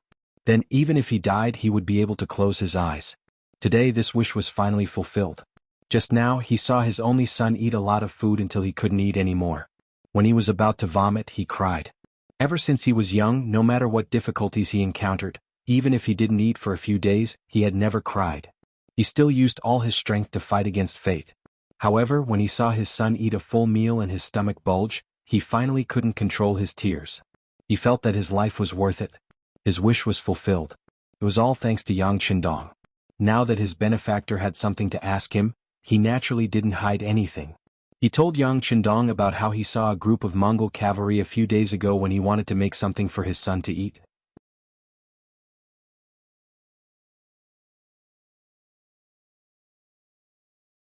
Chapter 1373. There are about 300 of them.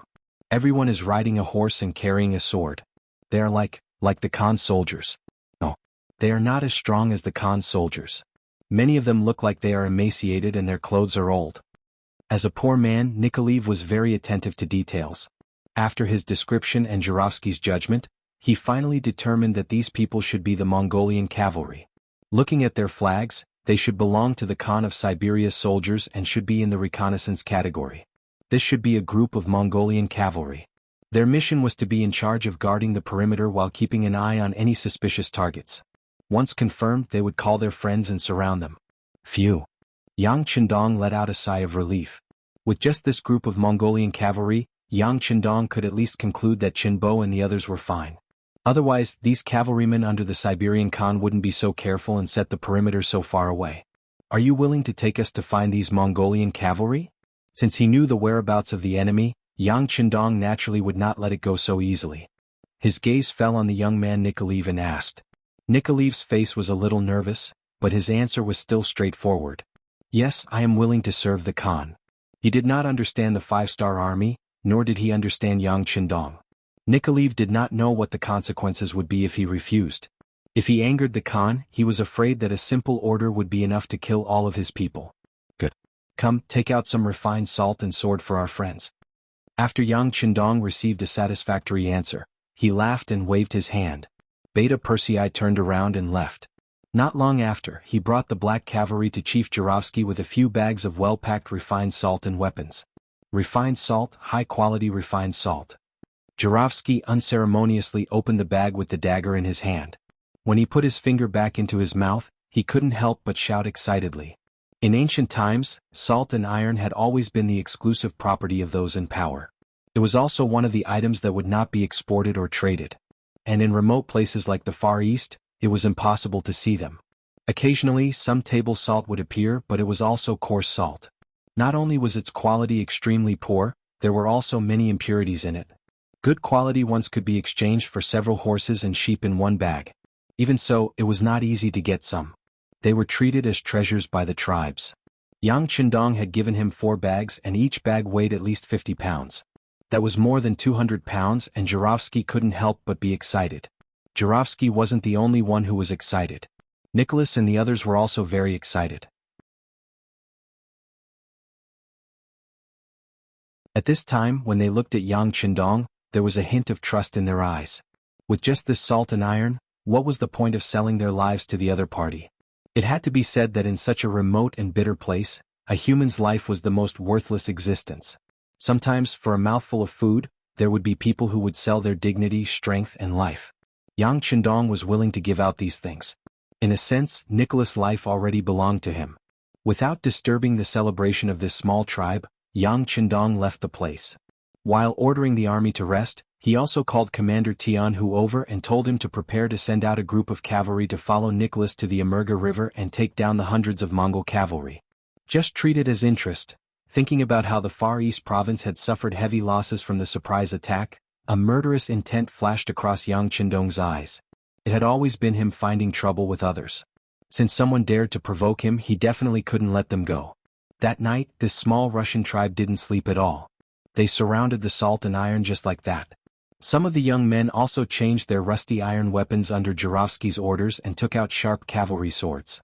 At this time, the things that Yang Chendong gave them were the hope of their tribe. They definitely couldn't lose them. Nicholas wasn't part of the people protecting the salt and iron. Not only him, but there were also 4 other people who didn't participate in the guard duty last night. Under Jurovsky's orders, they had a good night's rest. Today they would follow the Heavenly Khan to deal with the Mongol cavalry. When Yang Chendong walked out of the tent in the morning, he was also full of energy. After reaching the Grandmaster realm, Yang Chendong could sleep peacefully in any environment as long as he wanted to. This was one of the main reasons why he was full of energy. Jianghu had already brought 1,000 cavalry and was ready to set off at any time. This time he was going to personally lead the army to kill the enemy, leaving behind Division Commander Taimur with a sad expression. Nicholas had breakfast with the soldiers of the 5-star army, and he saw a satisfied look on the faces of the 5 soldiers. To them, they had never eaten such a delicious breakfast in their lives, let alone enough to fill their stomachs. When Nicholas and the others looked at the 5-star army soldiers after breakfast, their eyes were filled with envy.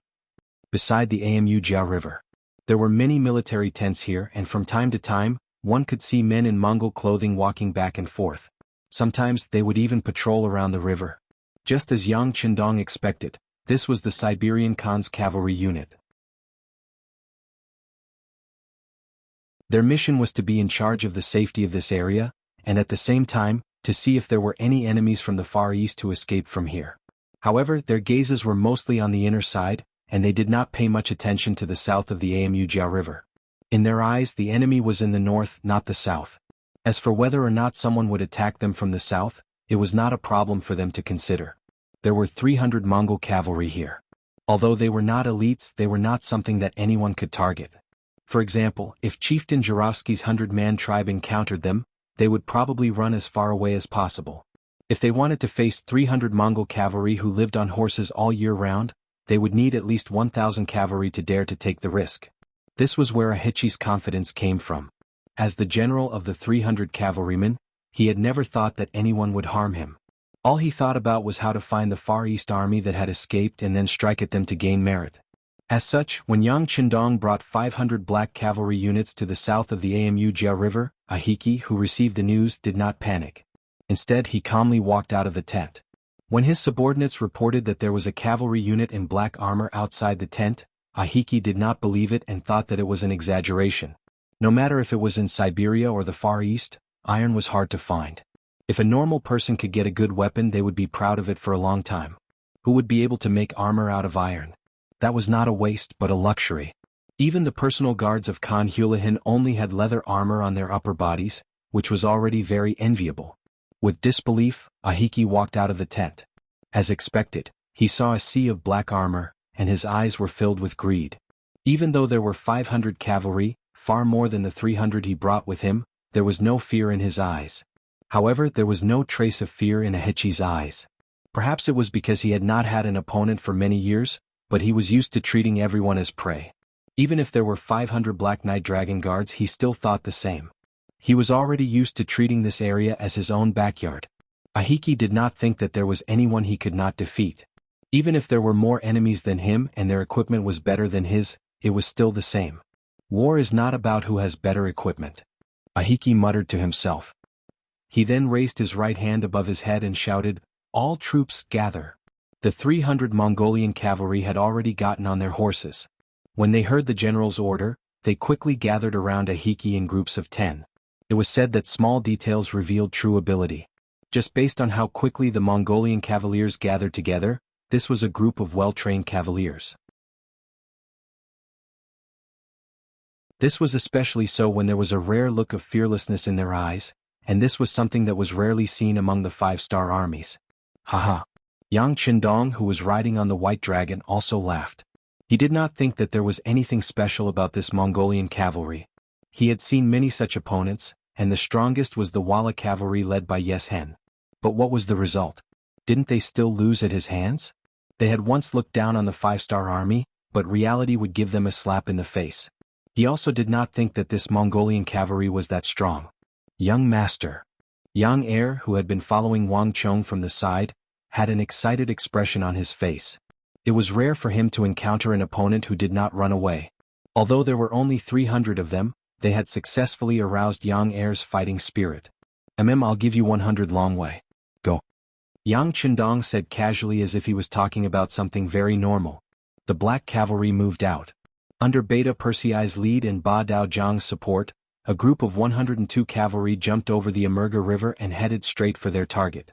Nicholas and the other 4 also wanted to urge their horses forward, but they were stopped by Cho Wu, who was standing at the side.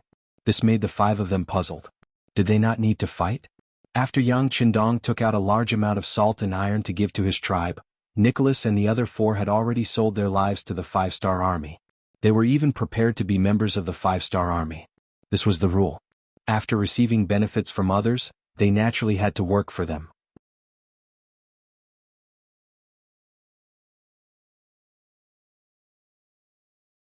Chapter 1374. The 5 of them were even prepared to die in battle. However, when Chiovi stopped them, the 5 of them realized that the 5-star army was different from other armies. They did not need them to risk their lives. Could it be that they were really helping their tribe for free? The other 4 people were led by Nikoliv. After being stopped, their gazes naturally fell on him. Let's wait and see. Nikoliv, who was also at a loss, could only say this. At the same time, he looked at the battlefield. He could not understand why the 5-star army only sent out 100 cavalry even though they had more people. What was the reason for this?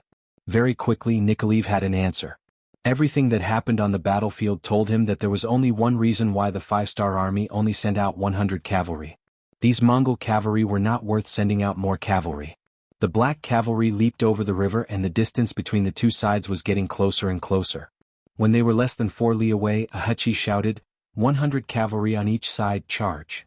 Ahachi thought that he had seen through the situation and that the enemy had sent out 100 cavalry to test the waters. This was his chance. He only needed to kill these 100 cavalry as quickly as possible and take advantage of the fact that the enemy had not reacted to the situation to kill them. Then the situation would be settled. When he thought about how the enemy's black armor would increase his army's combat strength by at least 50%, he began to laugh maniacally. It was truly a blessing from the gods that such a good preparation was placed in front of him.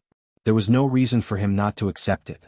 On the battlefield, the 200 Mongol cavalry shouted and made all sorts of noises. They spread out and surrounded the 100 black cavalry. Although there were only 200 of them because their formation was too spread out, it actually gave off a strong momentum. They either went towards the left wing or the right wing. Some even went towards the middle. The sabers in their hands continuously spun as they prepared to strike. On the other hand, the 100 black cavalry soldiers also spread out. With Beta Persei, Ba Dao Jiang, Pengyu and the others at the tip of the arrows, they formed groups of around a dozen people, and they tore through the air like arrows that left their bows. They headed straight for Ahachi, who was protected by 100 Mongolian cavaliers. It was as if no matter where the wind blew, he would just go all the way. Fire! Fire! Ahachi's face revealed a trace of panic when he saw that the incoming enemy did not care about being surrounded and instead went straight for the root of the problem. Although there were only 100 of them, for some reason they gave him a great sense of pressure. It was like being stared at by a wild beast on a grassland. With a command, the 100 cavalrymen beside him quickly took out their strong bows, knocked their arrows and began to shoot. Whoosh whoosh whoosh, arrows pierced through the air unceasingly, their target being the 100 black cavalry soldiers who were charging straight at them. At the same time, a large number of Mongolian cavaliers also surged in from the left and right of the black cavalry. It was not an exaggeration to say that there was an ambush from all sides. At that moment, the black cavalry had already met with dozens of Mongolian cavaliers in front of them. Their black clothes and black armor allowed them to ignore normal arrows. At that moment, they only needed to swing their swords and kill the enemies who were charging at them. Clang clang clang. The Black Knight Dragon Guards did not show any signs of slowing down, nor did they make any movements to dodge. They allowed the arrows to hit their bodies, and the sound of metal clashing could be heard. Then, the sabers in their hands clashed with the sabers of the Mongolian cavalry in front of them. Then an unbelievable scene appeared. The Mongolian cavaliers who were riding on their horses with ferocious expressions were stunned on the spot. It was as if their acupoints had been sealed. They did not move at all and allowed the black cavalry soldiers beside them to jump past them as if they did not know what was going on. This scene shocked Nikolaev, who was watching the battle. This scene shocked Ahechi, who was commanding the battle. This scene shocked the Mongolian cavaliers who were flanking them from the left and right. A scene that should not have happened on the battlefield happened just like that.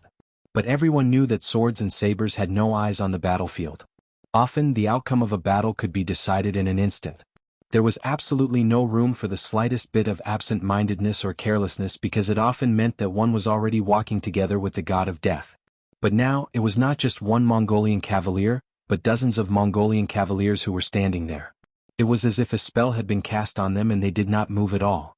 This scene was so real that it caused everyone who saw it to have a big question in their hearts. They could not help but ask in their hearts, "What is going on?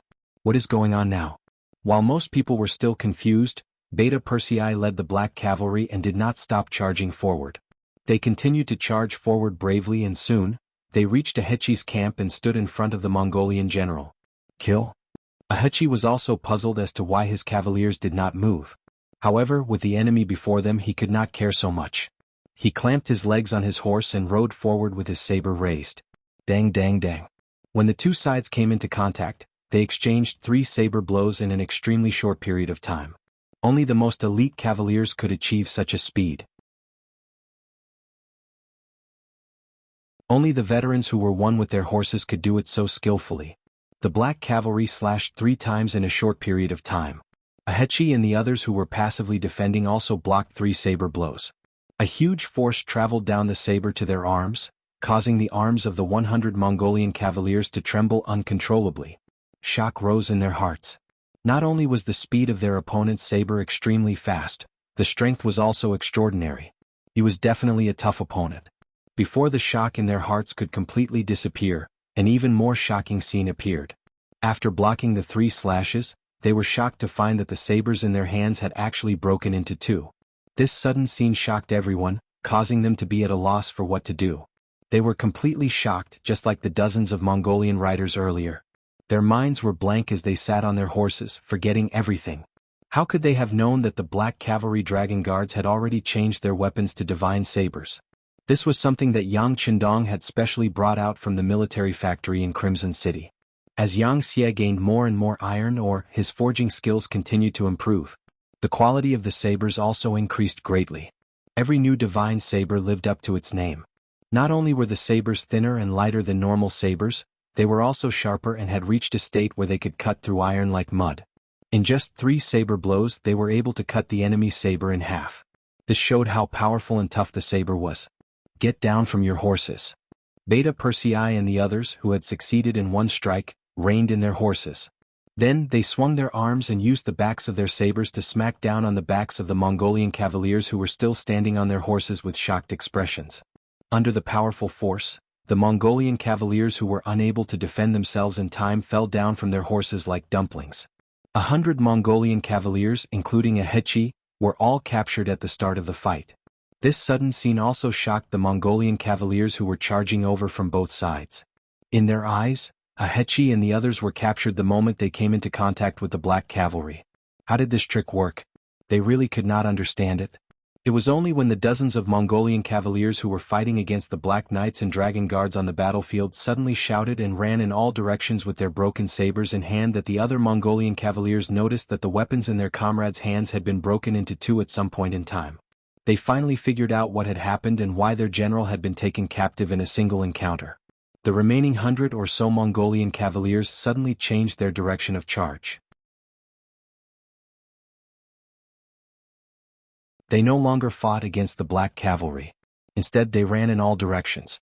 A group of cavaliers dressed in black armor and equipped with spirit. They could ignore the arrows fired from afar and also had sabers that could cut through iron like mud. This kind of opponent was not someone they could fight against. Since they could not win, they could only run. They had to report this news to the Khan. Not good, they want to run. Nikolaev instinctively shouted and immediately rode out. The scene that had just happened in front of him had stimulated him greatly. In their eyes, they were invincible and there was nothing they could not win. Wherever they appeared, it was as if a gust of wind had swept through and not a single blade of grass grew. Once any of the Russian tribes met them, they would usually run away before the battle even started. Yet, it was precisely such a powerful existence that was unable to withstand a single blow from the Black Knight Dragon Guards. In just a single exchange, the Black Knight Dragon Guards were defeated. This was simply too unbelievable and unbelievable. After the shock, Nikolaev's eyes were filled with killing intent. The Mongolian cavaliers were defeated. Was this not the time for him to collect the blood debt? He thought about how his tribe originally had more than 1,000 people, but after being attacked by the Mongolian cavaliers time and time again, there were only a few hundred people left. How great was this hatred? Even in his dreams he wanted to take revenge. He could only hate the fact that his strength was limited. Now that the opportunity had finally appeared, how could he let go of this chance to beat the dog in the water? Nikolaev wanted to chase after the enemy, and the 4 companions beside him did the same. However, before they could truly run out, arrows tore through the air and landed on the Mongolian cavalrymen who were trying to escape one after another or on their war horses. Jianghu appeared with 1,000 cavaliers. They had been lying in ambush for a long time in order to surround the enemy and not give anyone a chance to escape.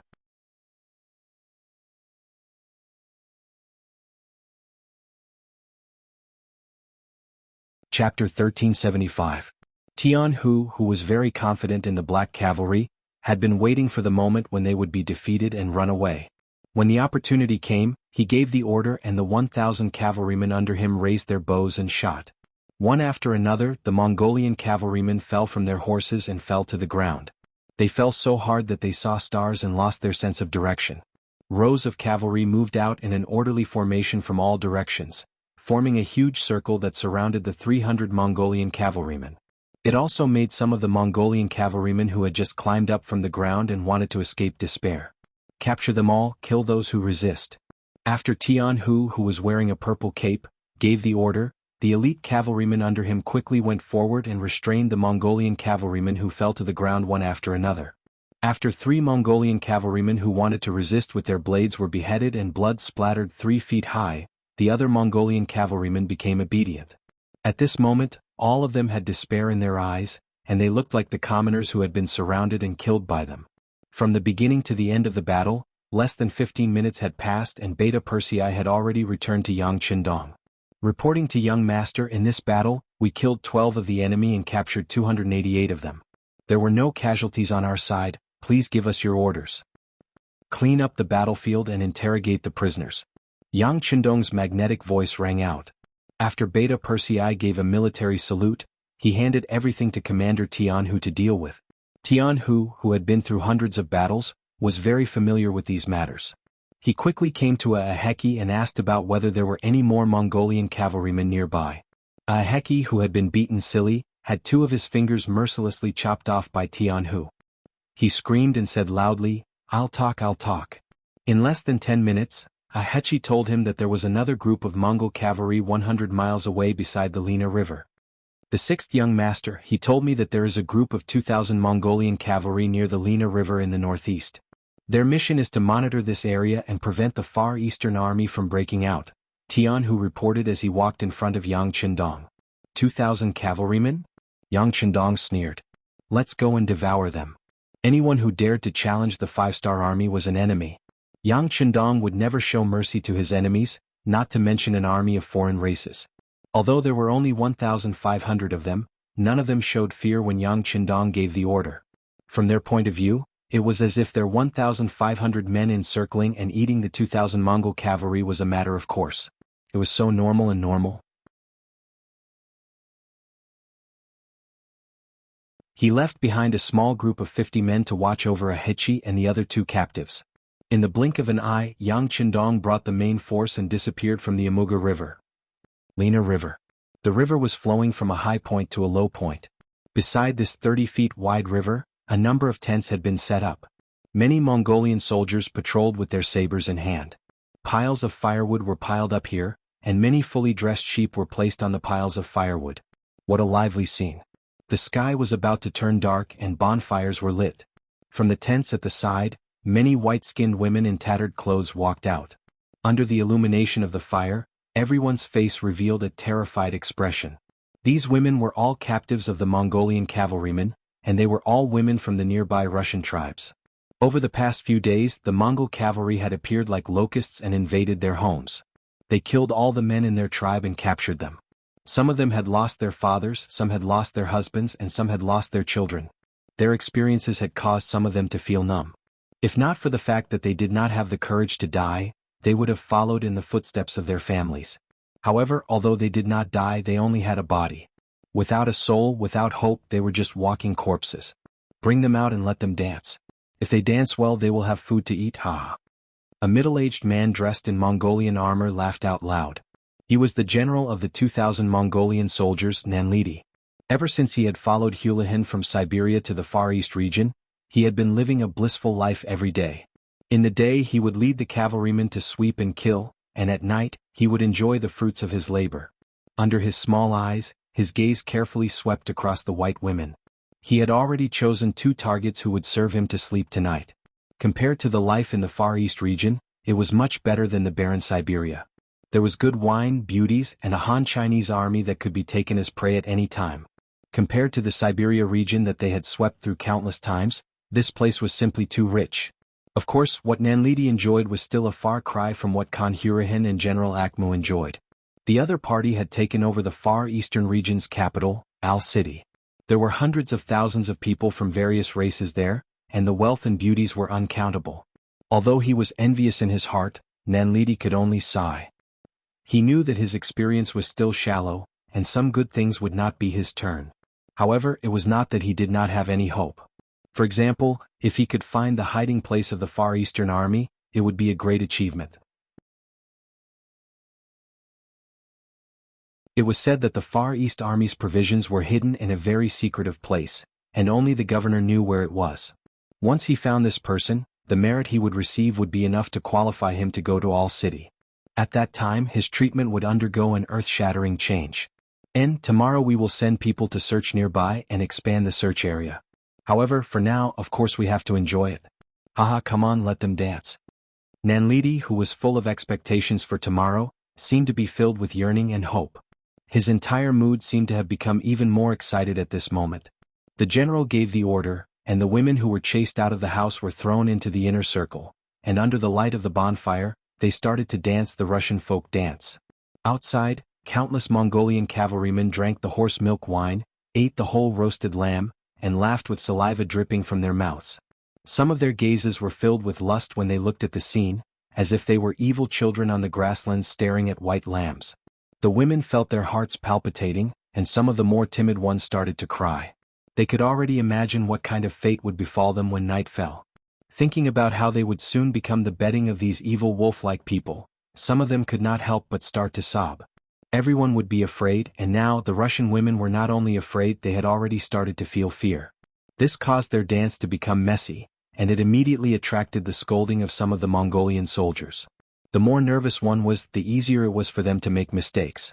Finally, one of the girls lost her composure. Especially when she was too direct with the gaze of a Mongolian soldier, she accidentally sprained her ankle and fell to the ground. "Bastard, you can't even dance properly, what's the use of having you?" One of the closest Mongolian soldiers pulled out the scimitar at his waist and walked towards the woman with a ferocious gaze. His body was filled with killing intent, and his gaze was filled with rage. He wanted to kill one as an example, and let all the Russian women know that in front of the brave Mongolian soldiers, they could only listen obediently. Otherwise only death would await them. The Mongolian soldiers stood up and the Russian women cried out in shock. They hugged each other, but they threw the woman on the ground to the side. In times of danger, the selfish side of humans was fully displayed. Although they were all prey, no one had any intention of standing up for the woman. It was better to live than to die, and this was a truth that could be easily displayed in many ways. All of the girls were trembling in fear, causing the other Mongol soldiers to laugh out loud. They loved to see their prey in fear, and it was as if that was the only way to show off their strength. The Mongolian soldier who stood up had already pulled out the scimitar on his body, and in a few steps he arrived in front of the Russian woman on the ground. What he saw was a pleading, pitiful and helpless gaze. However, at this moment, it was as if he did not see it. In these few days he had already killed 2 Russians and he was no longer afraid of killing. On the contrary, he could even feel a trace of pleasure from it. Sometimes, killing could be addictive, especially when the prey did not dare to resist and was at his mercy.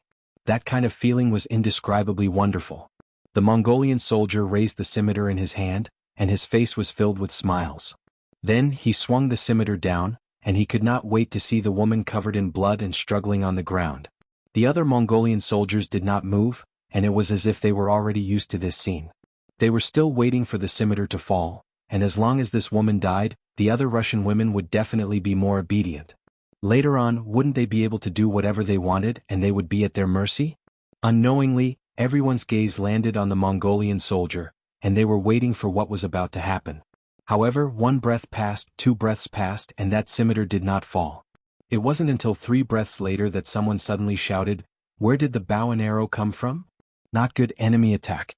Under the illumination of the bonfire, an arrow with a trembling tail appeared on the back of the Mongolian soldier.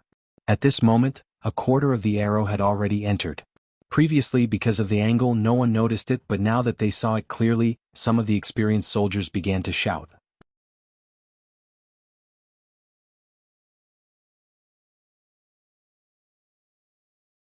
Chapter 1376. It was also with this shout that the ground rumbled. It was as if 1,000,000 drums were beating in the hearts of those who heard it, causing many people to be surprised at the first moment. Any veteran who had been on the battlefield could tell that this was the sound of horses galloping on the ground. From the sound of it, there should be a large number of cavalrymen. Get on your horses, pick up your weapons and follow this general to kill. Nanlidi also threw the wineskin in his hand to the ground at the first moment, and then he started to make a fuss. He had not heard that the Khan was going to send troops to help him. Furthermore, one of his brothers had already been shot by an arrow. Even if he used his toes to think, he should know that the enemy was not a friend. However, he did not panic. The only enemies in the vicinity were a few scattered Russian tribes. They were few in number and did not have enough horses and weapons. They were not a threat to them. As long as they could withstand the initial attack, it would be time for them to counterattack. As expected of well-trained elite soldiers, under the command of their general, the drunken Mongolian soldiers seemed to have changed. They were all in high spirits as they found their horses and pulled out their scimitars. They looked as if they were ready to enter the battlefield at any time. Rumble, rumble, the sound got closer and closer. Following that, a group of cavalrymen in black clothes and black armor charged towards the Mongolian camp under the protection of another group of cavalrymen in green military uniforms. While they were still far away, the arrows in their hands were fired from afar. When the arrows landed on the tents, they caused a raging fire. The newcomers were the 200 black cavalry led by Ba Daojiang, the vice-captain of the 1st Battalion of Black Cavalry Dragon Guards, as well as the 600 soldiers of the 1st Cavalry Army led by Jianghu. During the day, the Black Cavalry had been in the limelight by the Amurga River. At night, Jianghu did not want to be a spectator. He took the initiative to ask for battle and Yang Qindong allowed him to bring 600 soldiers. As for the other Black Cavalry and the 1st Cavalry Army, they surrounded the perimeter to prevent the enemy from escaping. Before Yang Qindong found the enemy's main force, he did not want his whereabouts to be known by others. When Tianhu and Ba Daojiang appeared, it was as if a dark cloud had gathered. With the best weapons, the strongest horses and the strongest physique, the 5-star army charged into the Mongolian camp as soon as they appeared, showing their tyrannical and domineering side. Without any time to prepare, there was no way to counterattack. The 5-star army arrived in front of them. The lit tents and the bonfires on the ground became the guiding lights, illuminating the surroundings and giving the 5-star army directions, allowing them to kill in all directions. One after another, the Mongolian soldiers who had yet to find their horses were hacked to the ground. One after another, the Mongolian soldiers who wanted to counterattack realized that the scimitars in their hands were quickly broken into two, becoming useless objects. One after another, the Mongolian soldiers fell to the ground covered in blood, their bodies trembling uncontrollably. One after another, the Mongolian soldiers watched as the enemy scimitars slit their necks. They were powerless and helpless. It was as if they had been surrounded by the small Russian tribe. Now they had become the prey, the meat on the fish.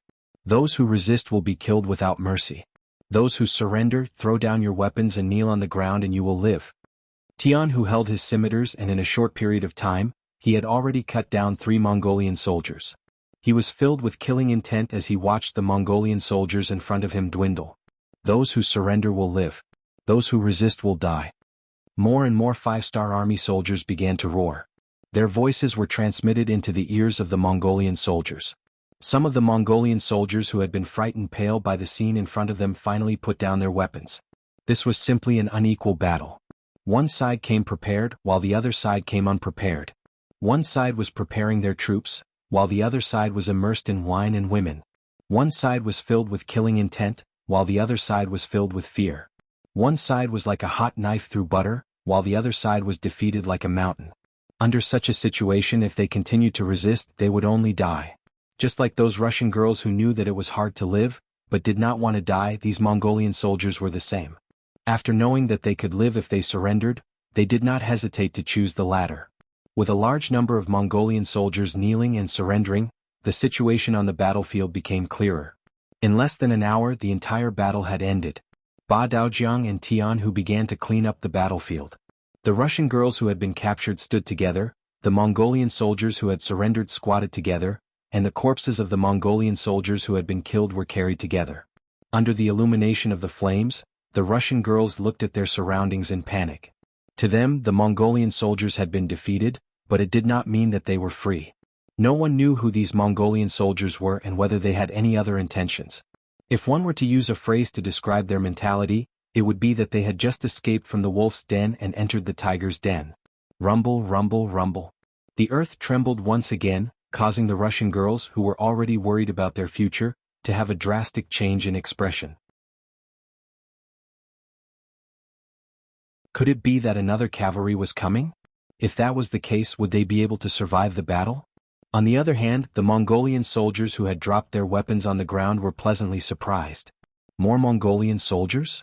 Could it be their own people? If that was the case, wouldn't they have a chance to retaliate? Some of the smarter ones could not help but raise their heads and look around. Wuxia. With a slash of the saber, a head that was still moving around quickly flew into the air. When the head was separated from the body, blood spurted out and sprayed on the bodies of the surrendered Mongolian soldiers, causing them to tremble uncontrollably.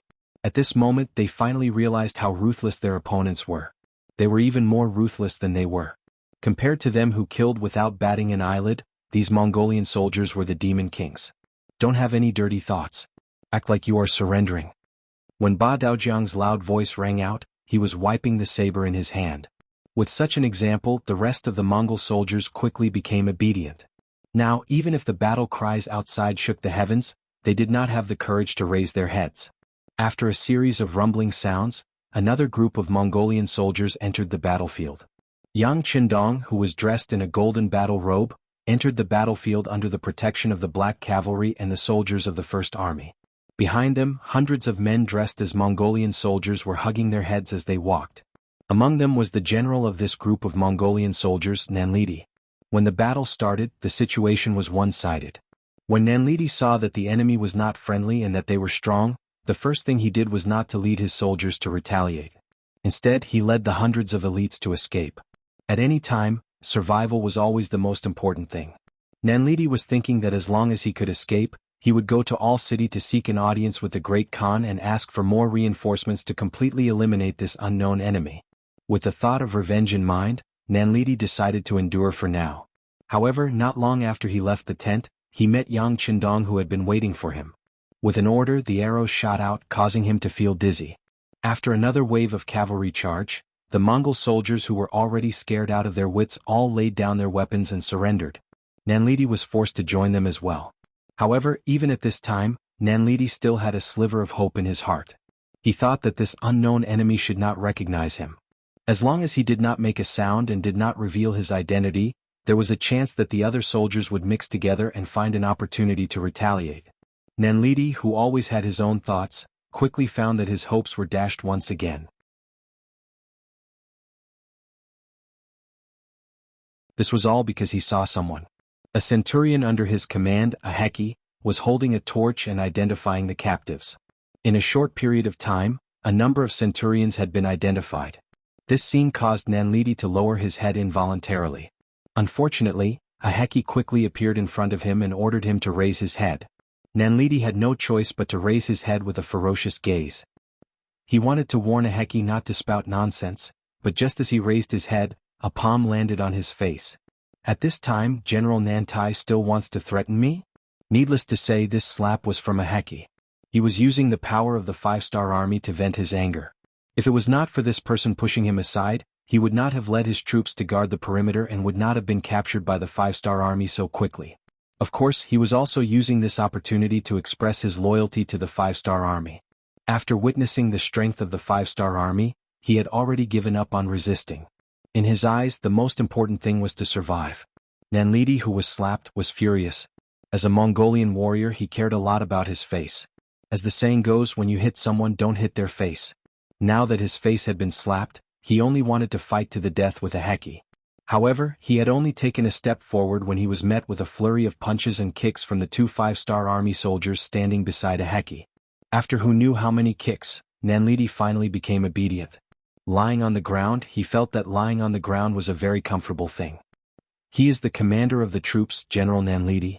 I will have to trouble the two of you to bring him over. Unlike facing Nanlidi, a Heki had a flattering expression.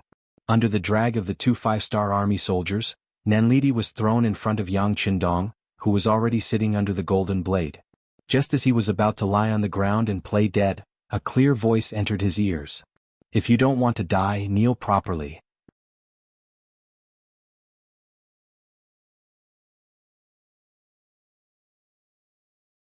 Chapter 1377. With the scene of him killing the surrendered Mongol soldiers, Nanlidi immediately knelt down and did not even waste a breath of time. The soft feared the hard feared the rash, and the rash feared those who did not care about their lives. The facts proved that the ancients did not lie. The 2,000 Mongol cavalry were either killed or surrendered. After the matter was tallied, not a single one of them managed to escape. This was because Nanlidi was too careless and did not even send out a single scout.